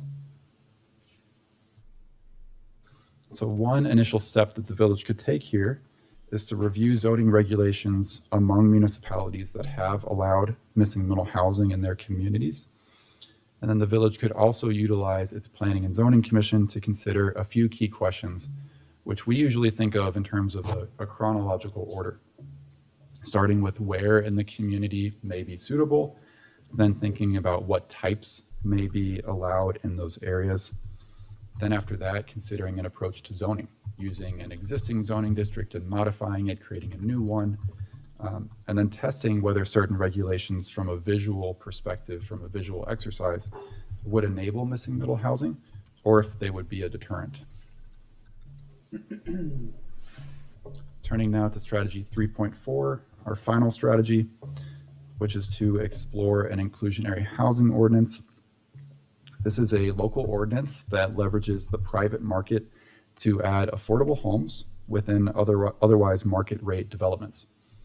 Typically, it's designed as a requirement while also offering incentives to offset the cost taken on by the builder. Shown on the screen are just a few examples, including Prairie Center that I just mentioned in St. Charles, which we heard about in the expert panel meeting. One thing I'll note about inclusionary housing ordinances is that while their language usually focuses just on affordability and income eligibility, they can also be useful for addressing other needs, such as housing for people with disabilities, that often coincide with income eligibility. Now, inclusionary housing ordinances are used by 9 suburban municipalities in the Chicago region, including several like St. Charles and Highland Park that have used them for either 20 years or close to 20 years. any inclusionary housing ordinance would absolutely need to be tailored to a community's local housing market. This is not something that can simply be replicated from one community to another. There are several ways to do that tailoring in terms of both affordability requirements and also the cost offsets to help a development pencil out. So in essence, there is a balance to aim for in terms of having requirements and incentives strong enough to lead developers to include a portion of affordable homes within a market rate development, but not too strong to the point of deterring development. So an initial short-term step that could be taken on this strategy is to arrange a site visit to developments that have been produced by inclusionary housing ordinances within the region, and then engage a consultant to shape and introduce an inclusionary housing ordinance, which is ultimately a math problem, thinking through the math of development in different parts of your community. So with that, I want to say thank you to the council for your time. I also want to give a very, very big thank you to village staff for all of their hard-earned time and energy that went into this process, meeting with us, organizing focus groups, and also just superb promotion of the community survey. And we're really happy with the turnout we got in the survey, and that is primarily and in large part due to village staff's efforts. So we're very thankful for that. We just like to add, Mayor, before we hand it over to you and the council, excellent work and partnership among the village staff and everybody at the Homes for a Changing Region team, Metropolitan Mayor's Caucus and BRIC Partners. Just a great collaboration. I think the results speak for themselves. What an amazing report. And just for those who may not be familiar with some of the current activities, we're happy to report that recommendations 3.1, 3.2, and 3.3 regarding zoning changes are already underway. And the timing of this report is perfect because we are right at that decision-making point with our Planning and Zoning Commission and onto the Village Council. So that was by design by this council to make sure that we received those recommendations before we finalize any of those changes. So it was great to see the detailed recommendations that will be put into play right away as that project continues. So with that, Mayor, I'll hand it back to you. Thanks, Dave. I'm going to flip the order here a little bit. Any council comments or questions that they want to either just weigh in on? Leslie, go ahead. Yes. I have a lot of questions and comments, so bear with me, please. Good. All right. I'm kind of going a little bit in order of the report, so, but just starting with some concerns and questions. And you may not have answers to this, but it's something that if we can, I would like to learn more about some of this data. It's interesting to me that our rental vacancy rate is lower than the county average, but yet when you're looking at the owned homes, so like single family residences, even though we're low, right, that 1.1% vacancy rate is still a good, I know from the report, a good vacancy rate. That is still higher than DuPage County. So it's just interesting to me that our rental vacancy is lower, but yet our owner occupied vacancy is higher than the county. And I was wondering if we had any insight as to why that might be. I know we talked a little bit about our rental costs being slightly higher for those older buildings that suggest that perhaps, it is a desirable place to live. And so I'm just wondering if maybe we could kind of at all dive further into, are we starting to see an issue where perhaps people are not able to afford buying into here and so they're trying to rent, and because of that demand now our rents are going up faster than surrounding communities? So I don't know if you have any insight on that. You may not, but it is something that I would just like us to kind of discuss further if possible. Do you want me to keep going, or do you want me to do one at a time? I want you to keep going with All what right. you're doing. Before you do, a reminder, what we're charged with here tonight and our next meeting is to accept or not accept this. Correct. So I'm assuming we're not going to reject this report. No. We asked for it. We asked for it and we got it. But what I fully anticipate is deep dives into dozens, if Right, not of course. more than that, pieces of data or of suggestions or anything at some various time that would, when we did that, it would allow everybody to sort of be prepared for whatever that subject was. So, but questions that are out there, let's get them on the table. Yeah, so I didn't know if we had any more data on that information.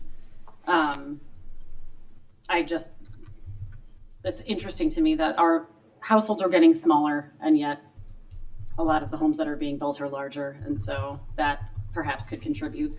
One question that I did have, which is relevant, I think, to some of this data, is if we know if those those houses that were built in the 50s to the 70s, it said that also was increasing at a slightly faster rate than our surrounding communities. And I'm just curious if we have any data on, does it have anything related to being updated? Are they being maintained? Or do we know if those lots are being purchased and torn down? So I didn't know if we distinguished between that in this report at all, or if that was something that we would be able to find.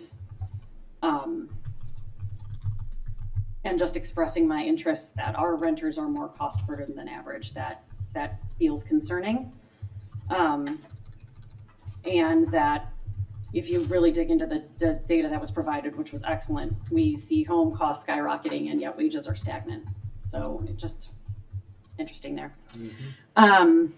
It feels unsustainable. And so I appreciate that this report had such extensive information, because, and I am not an expert here, but it feels unsustainable to have these housing costs rising at a much faster rate than income.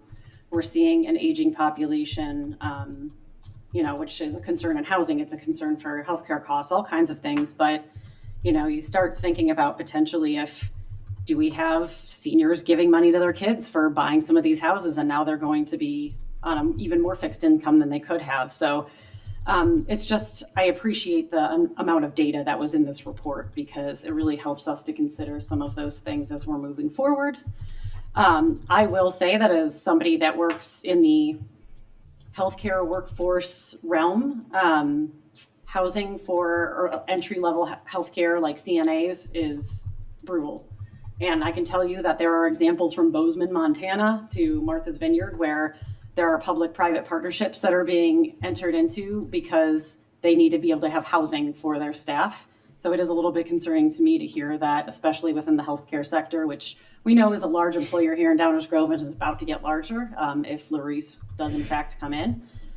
We need to make sure that our workforce actually has a place to live. And that actually is one of the reasons why I wanted to do this study in the first place, is the two of the three areas that I heard were two of the ones that you identified directly, which were seniors aging in place on fixed incomes, and then folks who were just kind of general staff and professionals in some of our businesses. That's where I got a lot of folks approaching us. And I appreciate the fact that you mentioned some of the things about adults with disabilities, because that was the third one that I tend to hear a lot. And so hearing some of those strategies in here, I actually really appreciated. So thank you for that. I will just say that I think that these are great recommendations, and I hope that we continue to move forward on some of the zoning things that we talked about already. Yeah. And let's get moving on some of that missing middle housing. As just a small anecdote, I was just in Cleveland visiting my mom, who is aging and also having her own health concerns. And as we were driving to the airport, I was pointing out areas that were essentially missing middle, because she's still living in the 4-bedroom home that I was raised in. And those types of housing I know are very attractive to her and a lot of her friends, where they can still feel like they have a porch and a yard and a place with a dog, but aren't kind of stuck in a seniors only experience, which she really does not want. She enjoys having kind of intergenerational interactions. So that was just a small little tangent that was just relevant to what was happening here. And it was nice to see that a lot of that data is kind of supported in here as well. So just really a few more questions, but also a thank you to how extensive this report was. I appreciated the level of data in the appendices, the comparisons to other communities, the examples from other communities, and kind of knowing where we stand in DuPage County helps us figure out if this is, are there small things we can do here in Downers Grove program, and where are the areas where we should be looking at a more regional level. So just a big thanks to staff and everyone and all of the partners and MMC and everybody who worked on this. it was an excellent report, and I look forward to having more detailed discussions about a lot of these recommendations. Thank you, Mayor. Thank you. Mike, go ahead. Yeah, my thanks as well. The results do speak for themselves. What a treasure trove of data and knowledge and information and suggestions and things to consider and explore. Just absolutely terrific. I think the only thing I really didn't like was the fact that I had 77 more pages I had to go through for the meeting tonight, in addition to the other reports and such that we had, right? So, anyhow, just terrific stuff, eye-opening things. The percentage of employers or employees here in Downers Grove coming from outside of Downers Grove. I mean, I think it said 95%. Was that right? I mean, wow, it was a big number. It was a big number, and then that, thinking about the relationship, of employers wanting to be here, and how available housing is for the workforce, not just Downers Grove, but just in the region too, and how so this is really a regional problem, and so I love all the several of the suggestions, things that I've been wanting to really build on for years, pun intended. Our friend Rich Culvaney, a former commissioner, I remember him saying to me once, boy, if there had been an ADU option for me, that would have been awesome. I could have stayed with my family, and we could have, I'd still be here in Downers Grove. And I see myself, just had a conversation with my wife today about what do things look like for me in 10, 15 years. And I'd like to have options, something I've always preached to my kids, just trying to always have options, and ways to solve problems. And so a lot of strategies here to help with things like that, especially that missing middle housing, and I just finding the right place for it, allowing more things by right. So just us getting out of the way for some of these things, as was mentioned, just being able to have more confidence in what I'm buying and what I'm going to be able to do, as opposed to having some concern that you might be allowed to do this, but it depends, right? And so removing things like that, I'm all for getting rid of things like FAR, increasing the demolition fee. I think it would be, that sounds like a fantastic idea to me. There's so many, I could go on and on. There's so many things in here that I'm just really excited to explore. There are some things in there, a little concerned about, got some questions, right? But I know that's for a future day. So I just wanted to highlight the great work, things that I see in here that are going to be so helpful to the council and the community going forward and making decisions about what's really right for Downers Grove. I think this is going to be a great foundation for all that. So thank you very much. Rob, I don't want to forget about you. Any comments? Thank you, Mayor. I'm going to keep this short and sweet because I heard a lot of stuff I agree with already. Honestly, I am excited. I have been watching the meetings, and I'm impressed, first off, that we were able to condense their meetings into 77 pages. That is a small feat, because the amount of detail and information that they've been going through to create this is impressive. My point is, I'm excited to adopt this, and what I'm really looking forward to is the next step on how we're going to start implementing. So I do appreciate it. Tammy. This might come across as cynical, and I don't necessarily mean it to, but this is a great Band-Aid to a very serious systemic problem in our country. Not only is there a problem with the missing middle in housing, there's a missing middle, right? The rich class is richer, the poor class is getting poorer, and those are things that we can't address without changing the system entirely. But yes, I did read the 77 pages, and I think this is a good start. And I appreciate it. I appreciate there's people that care about this. And we put it on our agenda a long time ago as something that's important to us. And I think that while we're not going to, break down the walls of whatever this is that we're living under right now, I think this is a really good first step, and I hope we implement a lot of the things. So thank you. Chris? Thank you, Mayor. First, thanks to the 980 residents who took the survey. Without you, a lot of this feedback is often anecdotal. We hear about people getting priced out, not being able to age in place, not being able to have their adult children move to town. So this is a good way to sort of memorialize, I think, things we're all very cognizant of. I did have a couple questions.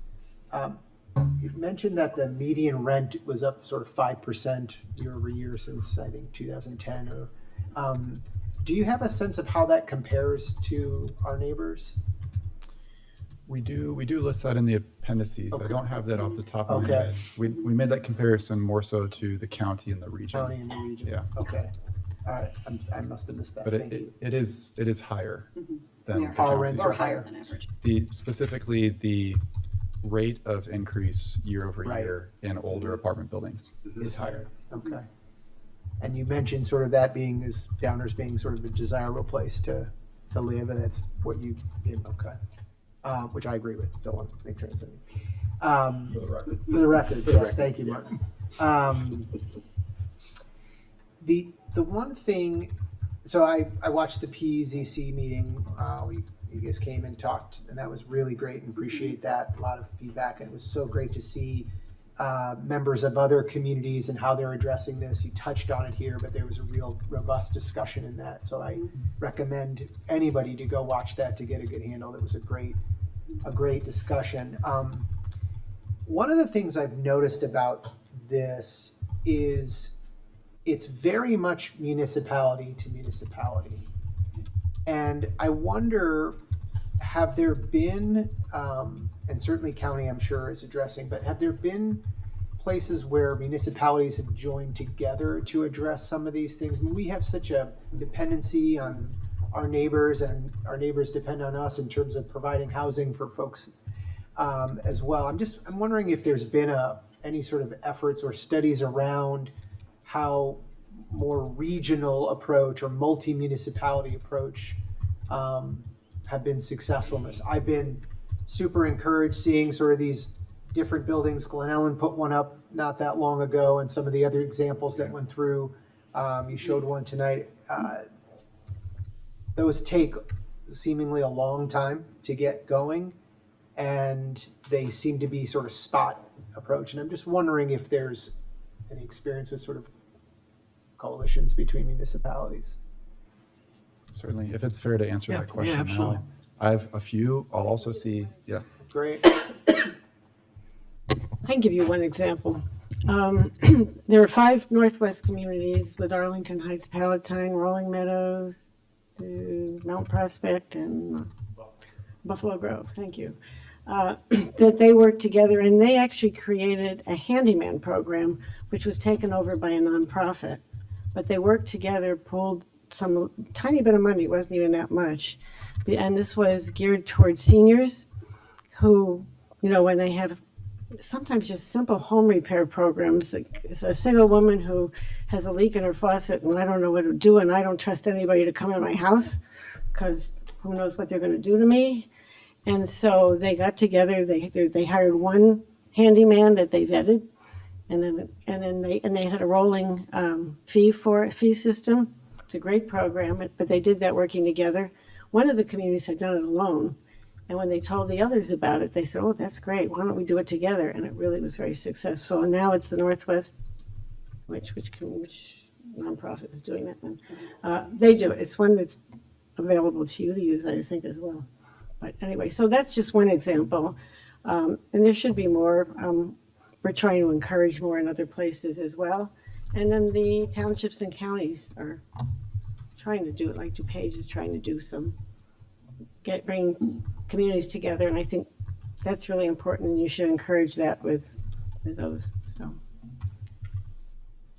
And then I guess the last question I had is just in terms of the recommendations. So I think a lot of the things, I'll agree with my colleagues here. I think there's a lot of great things in here. the demolition tax, I think is something I would be certainly open to discussing. I think a housing commission makes a lot of sense given how much pressure this issue puts on our community based on what we see here. Are there, and the ADUs we've been talking about for a little while, as you pointed out with the Fairview work and perhaps extend that, are there sort of one or two things that you would say would be the highest priority for us as a community to focus on, or maybe said another way would have sort of the biggest bang for its buck? I think that's an excellent question. Yeah. And I think bang for the buck could be defined in different ways. Sure. If bang for the buck is defined in terms of homes produced, Yeah. strategy 3.1, because it focuses on multiple areas, because it focuses on multifamily housing, Yeah. can happen at a faster pace than ADUs or missing middle housing, which is more incremental. That paired with work crafting an inclusionary housing ordinance, if those were done simultaneously, those would be two that would have a very strong bang for the buck, as illustrated by that example from St. Charles. Yeah. Perfect. Thank you. Great work.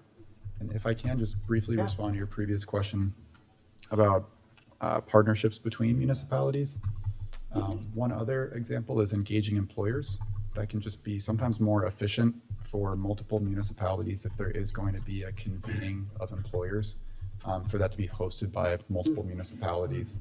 It also helps bring employers out.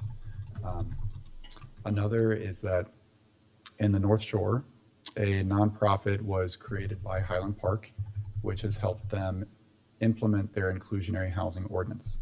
So specifically, when a market rate building is built and it says I'm going to have 15% of my homes be affordable, they work with that nonprofit who fields applications for those affordable homes, manages a wait list, does income verification. That nonprofit has since provided the same service to other North Shore municipalities that have an inclusionary housing ordinance. So while that was started by one municipality, it has worked with other municipalities and is a sort of partnership that has happened. And to be frank, an organization like that does not quite yet exist in DuPage County or in St. Charles. And that is a complication in implementing an inclusionary housing ordinance.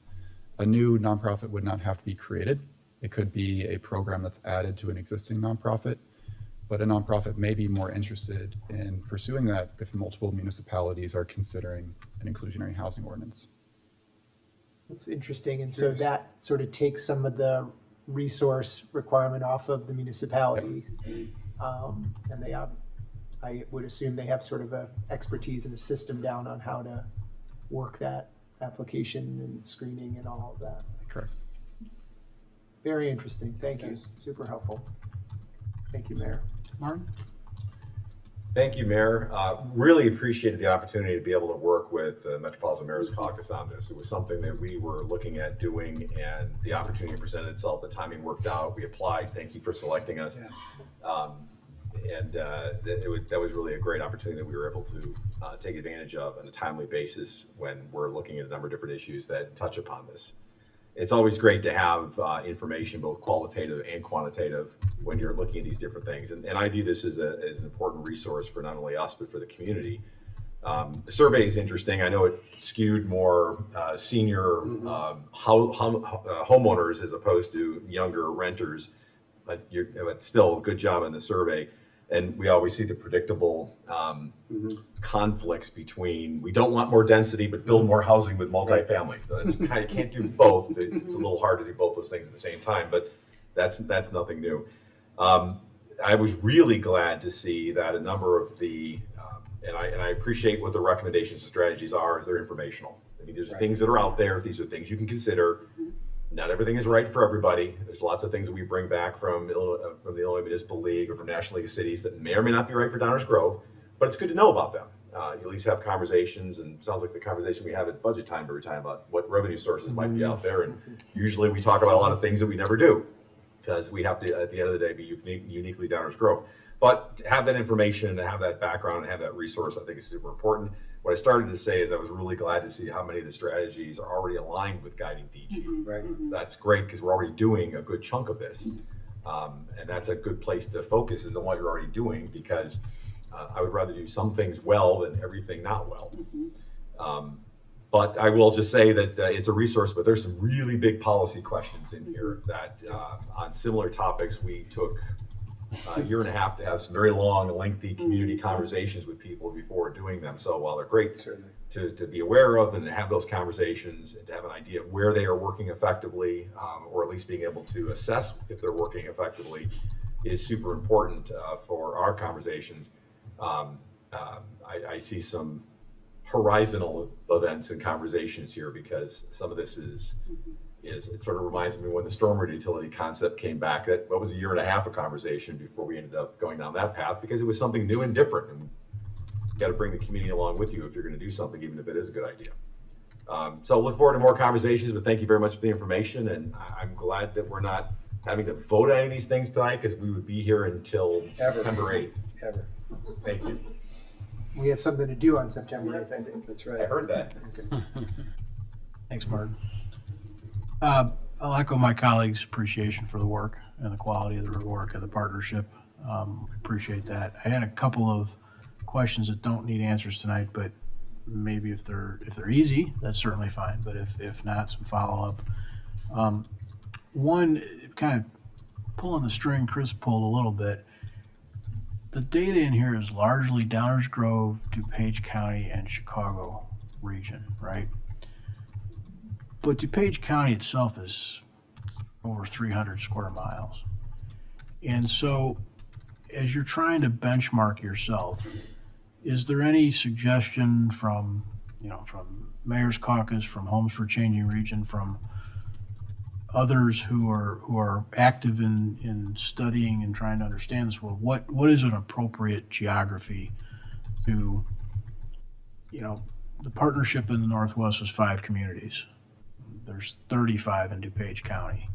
So if we were trying to think of what this looks like for us as we A, can benchmark our data, but B, think about how we might act, it's surely not county-wide. Couldn't imagine. I mean, the coordination of that'd be a circus. But is there guidance on that? That's an interesting thing. What is a market? What is a market, right? A market is not 2 zip codes, probably, but also probably not 45. So some understanding of that would I think help add some context to the data. Another thing I was wondering about is there's strategies in here, which I assume they all tend to lean back on these four primary issues that are identified in the executive study as housing needs. But what I'm also curious about, is there any definition of success? So if you identified these 4 needs and we identify strategies to try and address those needs, what does success mean? So, for instance, seniors need more downsizing options. So is that defined as no, I'm being ridiculous to make a point, no seniors wish they had a different housing situation, right?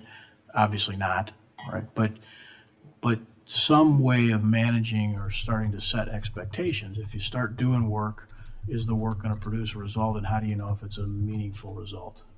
I'd be curious about that. I just don't understand that, largely because of my complete ignorance. This has gone a long ways into just helping me get up to speed. But that's, I think, kind of an important thing, is how would you define success? You got needs you're trying to fill, but how do you define success? And then the last thing is there's a couple of references in several spots to Arlington Heights and in St. Charles in particular. And so I'd be curious, those 4 things that we've identified as housing needs here, how do they stack up? So if you've had a housing commission for 20 or 30 years and you've got some sort of a partnership with the region and you've got these programs in place, are these same needs still needs? And I'm just trying to understand that. So I don't know if those are even answerable, but as you look at this, there's clearly needs. I don't think anybody in the village of Downers Grove would nod their head and say, oh yeah, those are needs. but how would you know the work you were doing was successful? Because those are all going to be probably the same things said in 20 years, almost irrespective of what happens. So I'd like to understand how we measure that. I know we did a affordable housing study, I think was the title of it, and I'm trying to think maybe 9, 7, somewhere in that world. So going on 20 years ago. And many of these comments that are cataloged here were made exactly the same then. Now, we didn't do anything like this to try and address it, right? So that's probably why. But as Arlington Heights experience now, they don't have those comments, right? After 30 years, they no longer have these issues. I'd love to know. So some kind of feedback on what success looks like, I think, is the way to frame it. Anything else? Go ahead, Ben, yeah. Yeah, I'm happy to briefly respond to those two questions, and then I think 3 questions from the commissioner. The first question I heard was suggestions on an appropriate geography for multi-jurisdictional partnerships. I don't have an answer to that at this moment, but I'll talk with the rest of our team this week, and if it's okay, relay a message through village staff. Yeah, all this stuff, the stuff you've heard from all of us up here doesn't have to be answered this moment. It's all continued input. I can sort of talk about, those 5 communities got together because they're all contingent, they're Contiguous. contiguous, thank you. Yes, and they're similar, but they're different. But they're, every community has a lot of commonalities, and there are differences in every community, but they did it more because of geography, because it's easier to work together. And we worked on a couple other collaboratives and similarly formed, and they kind of self-determined that that's what they wanted to do. So but there's no real answer. I mean, it's what you think works best for you. One of the things that was in my head, earlier tonight, you guys probably saw, we heard some brief commentary from some of the 708 board folks. Well, not folks. Heard some 708 board comments. But those are generally township focused, which becomes a geography that strikes me just without any evidence as more manageable, right? Mayor, can I add something too? The report did contain some information about how far people were traveling to work here in Downers Grove. So maybe that's something that we kind of look at as well. I looked at that too. It seemed It was to be 20 miles, based, though. most of them. I don't say this is the actual reason, but my assessment was it also had to do with the size of the towns. The smaller the size land-wise, the more people coming from out of town versus like Naperville, which has a smaller percentage coming from further away. They were all pretty close, but I think that was my assessment for that. But that could be a measure. Right. Yeah. Less people are coming from closer or in town. I had one more question, I'm sorry, that just came up, but you were still in the middle of answering questions, I think, so, yeah. We're super formal here. Yeah. And then the mayor's question about what does success look like, that's a question that we received from the advisory group. So we thought through that, and I think there's 3 ways that success could be measured if the village wants to revisit this study in 2 years or 4 years. Each of these components has a different level of what's within your control. So one is completion of next steps, and including some that are just more exploratory, like site visits or speak with Addison about its program. Of these next steps, what percentage have been completed? A second is, in the appendix, we provided some metrics on progress. So speaking to the mayor's point of what does addressing downsizing needs of seniors look like? That could be measured in the number of ADUs constructed or multifamily homes constructed over a certain period of time. And then the third metric, which is even further outside of the village's control, we provided 5 or 6 pieces of data that could be reevaluated in 2 to 4 years, just to see if these needs are growing or if they're shrinking somehow. This is data that's just available from the Census Bureau. It's very easy to access and could be run, just to see how these trends are changing. Then if I can briefly respond to 3 questions that the front.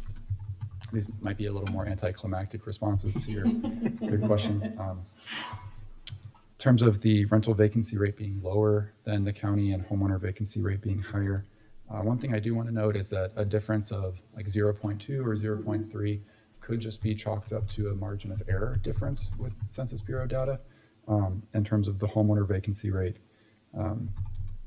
You asked, is there data showing that some people are renting that previously would be buying? There is data just nationwide that the average age of buying a first home is later in life, but well, not the data. We did hear anecdotes from developers during focus groups that they are seeing certain demographics renting that previously were more likely to own. Not just younger people, but also seniors just looking to downsize for convenience. Third question is, okay, homes that were built in the 50s through 80s are rising in value faster than peers. Why is that? That one is very difficult for us to answer definitively. We don't have data in terms of the rate of remodels in that housing stock compared to peers. Is that data from sales or assessments? Looking at the mid-century housing stock, it's looking at the median value of those homes, and that is from U.S. Census Bureau data, so self-reported. Self-reported valuation. Interesting. Okay. Mike? Yeah, just maybe tying some of this together, some of Commissioner Sarver's comments earlier.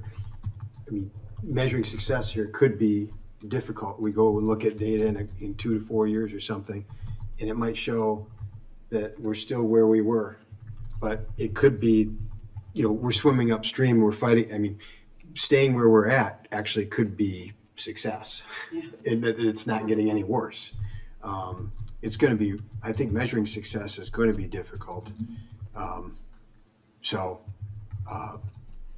Yeah, some of it's, for me, intuitive.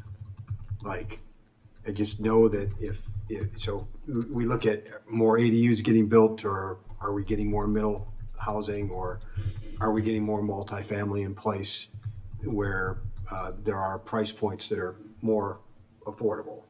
I think that's what success is going to probably look like to me, because I just don't know how else we're going to measure it. But I take your point.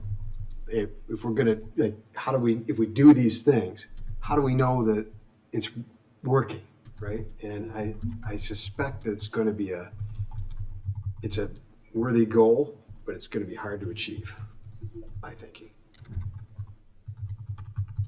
Morning, Chris. It's fine. Chris, go ahead. Oh, yeah. So one of the other things that I've heard about was sort of like IHDA gives us like a score or percentage of how many houses fit into that category of affordability, right? And I have heard just through some other sessions I've been involved that our score actually isn't that bad. It's pretty good.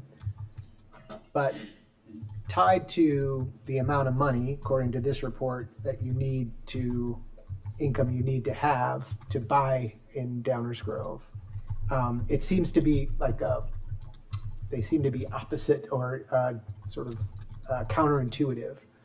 And I wonder if you can either talk or get us information about sort of what that score really means in contrast to what either the income needed to purchase or even rent, or the median home value.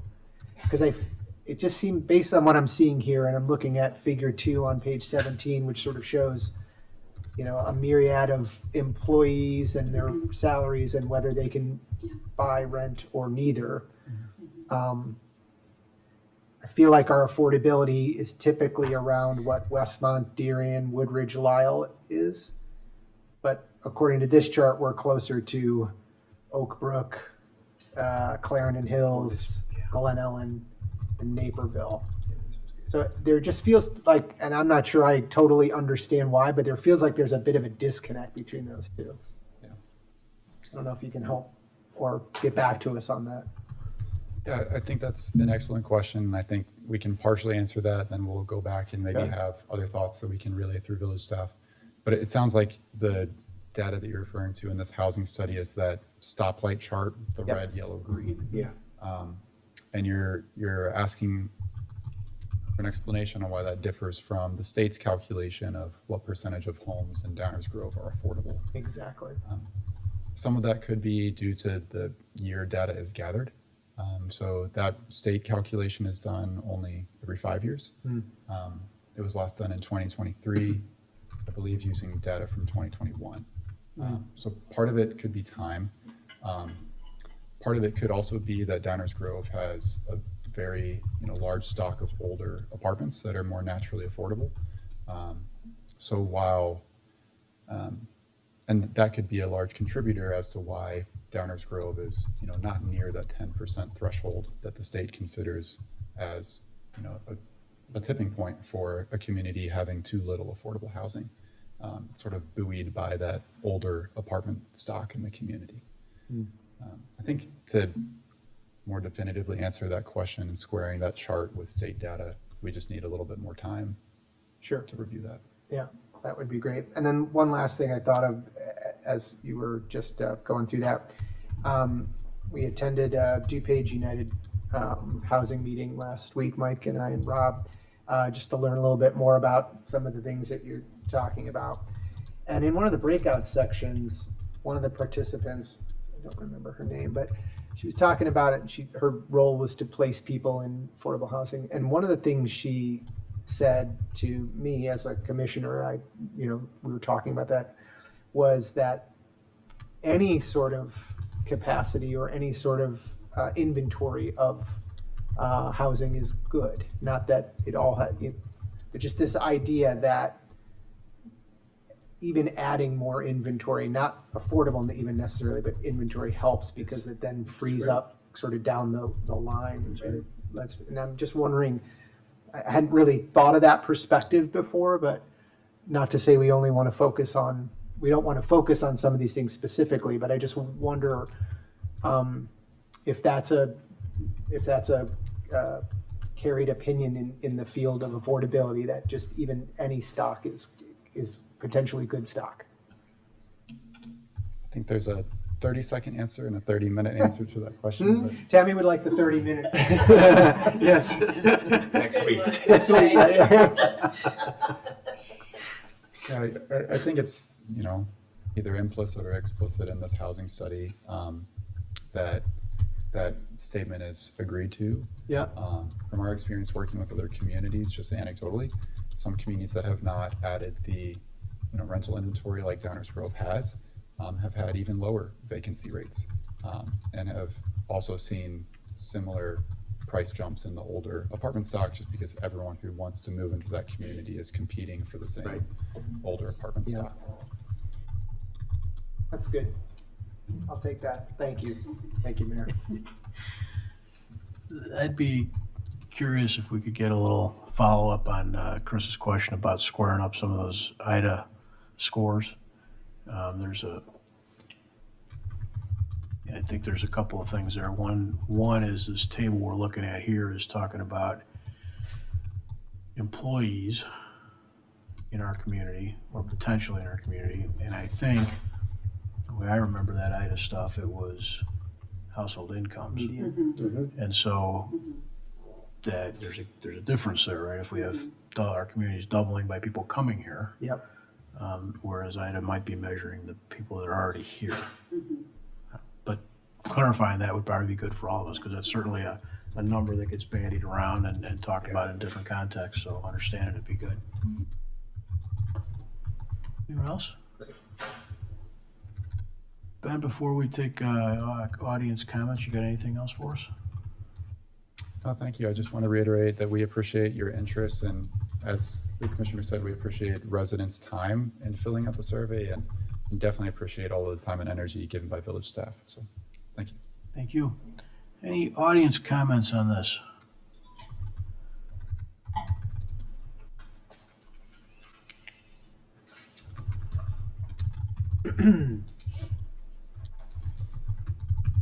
Janet Winningham, I have had significant experience in affordable housing finance, and community development. And it's an impressive study, and certainly a lot to digest and manage, and you have your work cut out for you. But in everything there is balance, or ought to be. And recently, as the state of Illinois was looking to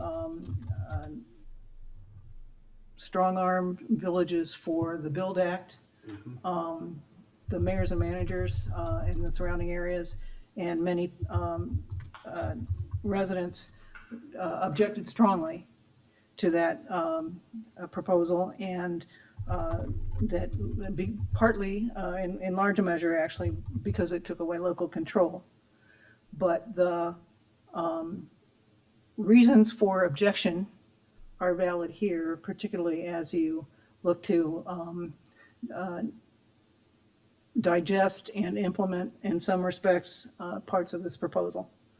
And the concerns raised in those objections were, first, one was infrastructure generally, that this kind of development could overburden critical local infrastructure, roads, water, sewer, stormwater capacity, and we all know stormwater capacity is important here. So as the conversation continues, this particular report and most of the reports give short shrift to these kinds of balancing considerations. So I want to make sure that, or at least I raise them so that you'll keep them in mind. Another concern is school and tax burdens that increase density, leading to crowding schools, increased demand on emergency services, shifting growth-related costs to local development, and shifting those costs to the taxpayers. Another concern was that changing zoning does not guarantee that rents will be or will remain affordable.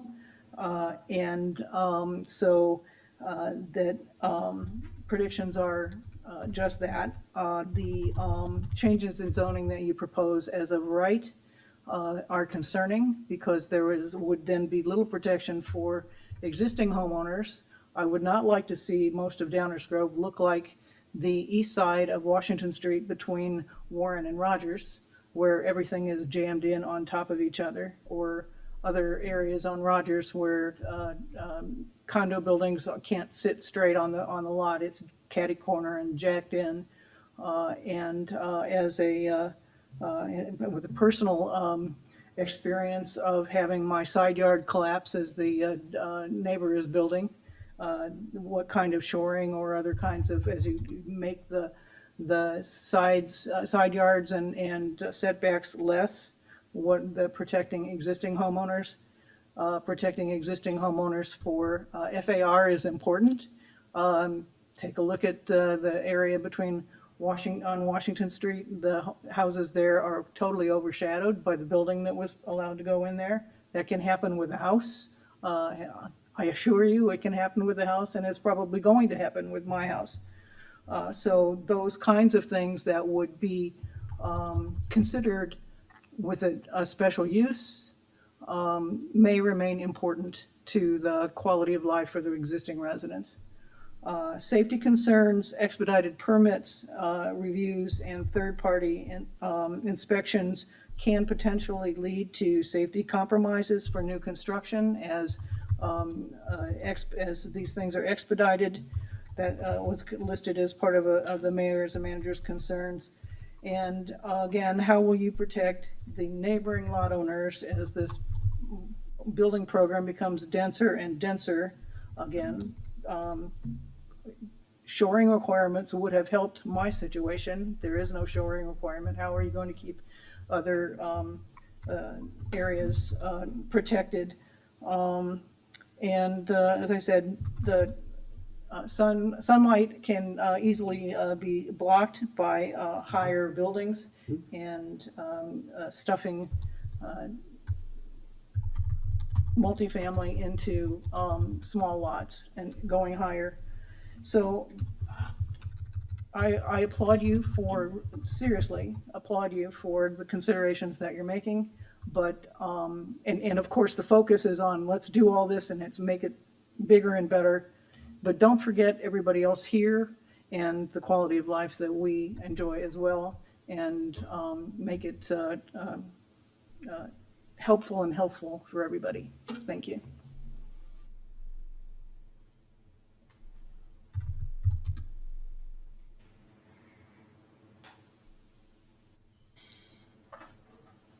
Hi, Hillary Dank, 433 Wilson Street. How you guys doing? It's been a long night. I listened to most of this meeting at home, and then because I knew this housing thing was towards the end. One of the things I just want to thank the village and Metropolitan Mayor's Caucus and all the people who worked really hard on this study. It's excellent. I remember the 90s when we were looking at this issue and thinking about setting up a trust program to preserve some of these smaller bungalows like my own. So we had some additional housing stock, and action was not taken at that time. And I think we've seen the what's been happening since then. Definitely the stormwater changes have made an enormous difference. And I think that was one of the main things that has really improved how our neighborhoods are building these larger homes. Right across the street, we had an empty lot. It was 75 wide, and they had to put in their catchment thing in the front to deal with the water, and it's really made a huge difference. So there has been some major improvements in how we do property development and housing development in this village, and I do appreciate all the good work that's been done on this. We're one of the only communities that has a stormwater ordinance. So, and frankly, there's many communities that wish they had done the same thing. So I do think, I know that was a huge problem, and lots of anger was directed at the leaders that were working on that. But it's turned out to be a really great thing that we've done. So I wanted to thank you on that. One of the things that we're not talking about, and we should be, is this new the only bipartisan thing that's come out of the federal government this year, which is the 21st Century Road to Housing Act. Enormous opportunities here, folks, for us and the whole region to find ways to invest in housing and all kinds of ways to keep housing and improve housing, have better lending practices, ways to get people the programs, all these kinds of pilot programs. We got to grab that stuff, guys. So you guys are doing the work that could lead to a lot of great opportunities for that federal funding to flow into Downers Grove and into DuPage County. So I do think, I don't know if the Housing Authority is the way to go, or work with the DuPage Housing Authority that's already in place to make sure that funding comes into DuPage County for all these different priorities we're looking at. But the sooner we get on, as soon as those regulations come out, the sooner those funding opportunities are there. I just would strongly suggest that we keep our eyes on that as well and have that part of the plan. So thank you so much. Anyone else? Be talking more about this again. Oh, yeah. And again, and again. All right. As we close out the first reading, just one final note. Clearly a great team effort, great partnership among the village staff, everybody at Metropolitan Mayor's Caucus. But I want to take a moment to recognize truly exemplary project management and leadership. It's from the person sitting right behind me. Flora Leone is our project manager on this. Just amazing work, which is very typical of what Flora brings to the team every day. So just really well done from Flora. So thank you.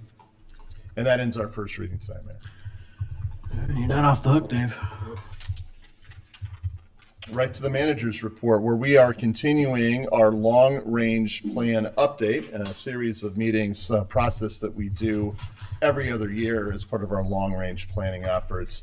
Two topics tonight. We want to highlight the water fund and sustainability in that water fund, and then go through the priority action items as an opportunity for the council to make any updates or changes to the council's work list. We'll start with the water fund sustainability. There is a one-page report in the materials. Just wanted to highlight, there's a lot of things going on in our water fund. Great news, we received a $4.9 million IEPA zero interest loan to help fund some of the needs in the water fund. And we are working towards the lead service line replacements as required under state and federal law, which will take place over the next 11 years. Backdrop to that on a related note, as we reported to the council and addressed an issue earlier tonight, many of our water meter transmitting units are failing prematurely. They are in their warranty period, so that manufacturer has agreed to provide replacements under warranty. But we will be undertaking several replacements over the next couple of years, which dovetails into the fact that we had already been planning for the replacement of the water meters themselves, a multi-year project that would take place between 2029 and 2031. So with that as a background, we have a couple recommended strategies. We need to continue to implement our water rate increases as recommended in the most recent study, but in 2027, we need to update that study. We've learned a lot more about lead service lines and these water meter and MTU issues.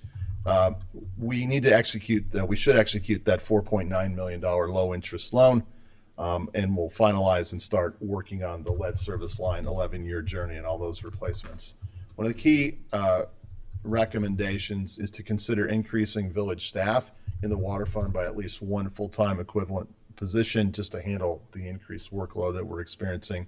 And another smart sort of Downers Grove common sense approach is to combine that unexpected MTU replacement project with the planned water meter replacement project. These are two physical things that are literally connected.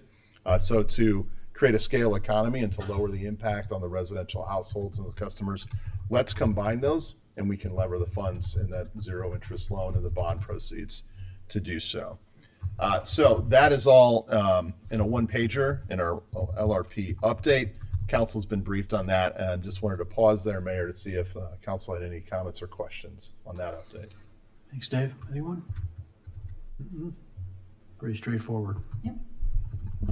One of the best parts of our LRP update is to check in our priority action items and to see if we want to make any adjustments to the council's work plan. The staff has been providing monthly updates on the priority action items. So here goes for this month, August. Here's a quick summary. The list of completed projects grows. So now we have 4 projects completed, and I believe most of the other ones are underway and remain on schedule. There's a couple that we have not quite yet started, which are not actually reflected in this portion of the update. I just wanted to go through that we have completed the establishment of the tax increment financing district of the Fairview area. We've obviously completed and been implementing the new solid waste contract with our partners at Republic Services. We did complete the micromobility device regulations, and of course now we're waiting for the new state law to go into effect, and we'll continue to message out on that and work on enforcement and partnering on communications with the school districts and the park district. The facilities condition assessment report is actually completed, but as we talked about in a previous meeting, that's really a starting point for continuation of facility planning that will take place over the next couple of years and will drive funding decisions as we go forward. The downtown flexible amenity areas are under construction right now. They remain green. However, this weather pattern has affected our schedule. We're still on schedule for completion in November, but just to be really candid, if it continues to rain like it has, we may be challenged to get that completed. Same story on Linda Kunze Plaza. It's under construction right now as well. Continues to be on schedule for completion in November. We'll continue to monitor that. We continue to work with a consultant to design the north side of the train station in that plaza. So as far as design work, that continues to be on schedule. We're planning on starting construction there next summer. The public art program is also in the green status. Staff has been working with our consultant, Sculpture Milwaukee. We actually saw a first glimpse of potential artists that we may select and potential artworks that they may be recommending for the installations in these areas in our downtown. We are on schedule for an art installation in late spring of 2027. I mentioned earlier the lead service line replacement plan that is on schedule. Our final annual update is due in front of the council in March of next year. That will be our final plan and will be submitted to the state. I also mentioned earlier tonight that we continue to work on our zoning ordinance update that is driven by the comprehensive plan recommendations. So I believe Stan will be in front of us in the coming weeks to talk about those land use issues, missing middle housing opportunities, further discussion on ADUs, et cetera, within the next 30 to 60 days. The redevelopment of parking lot I also remains on schedule. This is over by the Fairview train station. This is a property we own but has an agreement on it with Metra. We continue to work with Metra to work through the termination of that agreement, which would allow us a discussion about redeveloping that site and perhaps in line with some of the concepts we've talked about here tonight. Private tree regulations, considering an ordinance and regulation there. We just had a recent discussion on that, so the council knows that that is underway. We have not established the next date, but we're working behind the scenes as a staff to package that up for you. We continue to work on closing out the Ogden TIF district according to a self-imposed schedule. So we are making headway. It's a little bit slower than we expected, but we'll continue to work through that. The Attainable Housing Study, obviously talked about it tonight. Great first reading. Next step is really a village council consideration of that study in terms of voting to accept it. We'll talk a little bit more about that in a couple minutes here. And also just last week or so, the council had on first reading the consideration of the Enhanced Engagement of Board and Commission's final report. That discussion of what do we do with that report, what does accepting the report mean, and how does that relate to what do we do with the recommendations in those report? So two of our priority action items were studies. One was engage enhancement of boards and commissions. The other was the Attainable Housing Study. And both of these projects have recommendations for actions. So how do they fit into our 2025 to 2027 priority action work plan? So we should note that several of the recommended actions in both of these projects, which are pending final acceptance by the council, would require significant efforts and resources. And it would be very challenging to undertake all those recommendations in the next couple of months. So just to help the council understand how staff views how we might want to approach this, is we've put together this sort of just an idea, a proposal of which of the recommendations in those two studies that we think could be undertaken without modification to the current work plan, but within that time frame. So I won't read these. There are several recommendations in the Board of Commission report that we could undertake. Most notably is engaging 4 of our larger and more active boards and commissions for their input as we prepare next year's long-range plan. And then that council engagement where council members would attend meetings of selected boards to welcome them and carry any council messages. As far as the Attainable Housing Study, it's really all about recommendation number 3 in the zoning work we're already doing, which was discussed earlier tonight. So that is how, if the council were to move forward on accepting these reports, how it might fit in to the balance of our work plan. This is an update of all the projects that are currently underway. There's a few we have not yet started, but we're about to, and that is, for example, the implementation of the recommendations for 75th and Lamont, the Grove Shopping Center, which will work with our EDC. The opportunity here for the council tonight is to confirm that this is our work plan. If the council would like to make any changes or adjustments, especially to those that are currently underway or about to start, that would be helpful. And we're always mindful, though, if we add workload, we'll either need to add resources, of course, or cut something else that's currently underway. With that, Mayor, I'll turn it back to you for any council questions or comments. Thanks, Dave. So any comments anyone has, let's throw those in the mix, but also please make a point of commenting on whether or not you're wanting to change the work plan. That's an important aspect here. Rob, you want to start so I don't forget you? Thanks, Mayor. I actually think this work plan is exactly what I was looking for. The most important thing to me is that we're acting on the Attainable Housing Study quickly with this. This is already implementing something that we just got back, and I'm excited to see this. The way I take today's discussion about the Attainable Housing Study is it's an elephant. It's huge. It's a bunch of big policy things, and the only way to do this is the only way to eat an elephant's one bite at a time, and this is definitely taking that first bite. So no, I agree 100% with the this work plan. Mike, what are you thinking? I agree with the work plan. I've noticed that amend sign ordinance doesn't seem to be part of the work plan. I may have accidentally deleted that slide, and I noticed as I was going through it, but that is also underway and part of the zoning ordinance update. So my apologies that somehow was absent.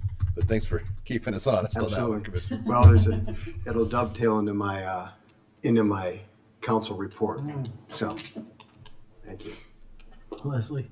Yeah, I completely agree with the work plan. I had a question just kind of for the future, if we could kind of get an idea of if we decided to put together an ad hoc housing committee, what that would look like in terms of staff time and resources, just because we're preparing for budget time and knowing that we potentially could start a new LRP. Well, somebody could start a new LRP in the coming years. So just curious to kind of know what that would look like, so council could start to prepare. Thank you. Tammy? I'm impressed that everything's well underway, and as they say, if it ain't broken, don't fix it, so I'm happy with the way things are going. No changes. Chris? Yeah, I have no changes too. I too would like to understand what the housing commission and might look like, but other than that, all this looks right in line with what I want to continue to do. Thank you. Martin? To quote the song, I love you just the way you are.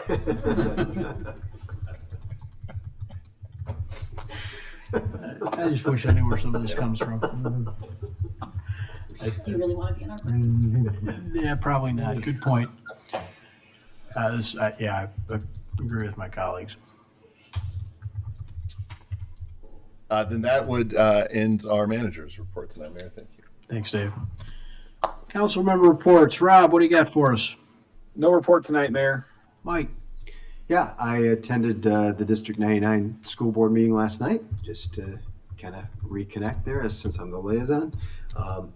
They went over budget concerns and surprise, surprise, about 800 grand they were expecting from the feds and the state that hadn't shown up. So they're hoping that comes in. They went over their grades and interventions, and the student board members reported out on how the whole mobile phone check-ins going and mobile devices and scanning in into and out of classes, and it seems like it's going pretty well. Big problems with the pools and huge costs that they're facing with that. So I expect that could be something that worth following in the future, where that goes. So talked about approving their budget, and when I asked, hey, is there anything we ought to be working on? And I was told, hey, sure would like to get those digital signs done. And, they just want to be able to put up some, have signs that they can put messages up on. They don't need a bunch of pictures and moving things and whatever. They just would like to stop sending somebody out there and changing the type, and they'd be able to put up more messages and be just far more useful. So looking forward to that in the work plan. Thank you. Leslie? Yeah, I'm disappointed that Ed did not stay, because especially after all these storms, I have an excellent recommendation for a veteran-owned licensed arborist who we have used, and I've recommended to many people. So if you're interested, come find me. And then I also, again, want to mention the Grove Foundation annual golf outing is Saturday, September 12th. So please go to thegrovefoundation.org for more information. Thank you. Thank you. Tammy? We got Tammy. No report. Chris? No report, Mayor. Thank you. Martin? No Downtown Management Corporation report this week, Mayor, and the magic number is 310. Thank you. Thank you. I have no report either. For those that stuck with us tonight, thank you. Good to see you all again. Is there a motion to adjourn? So moved. Second. All those in favor say aye. Aye. Rob? You've got to stay now, Commissioner Roy. We adjourn. Thank you all. Have a good night.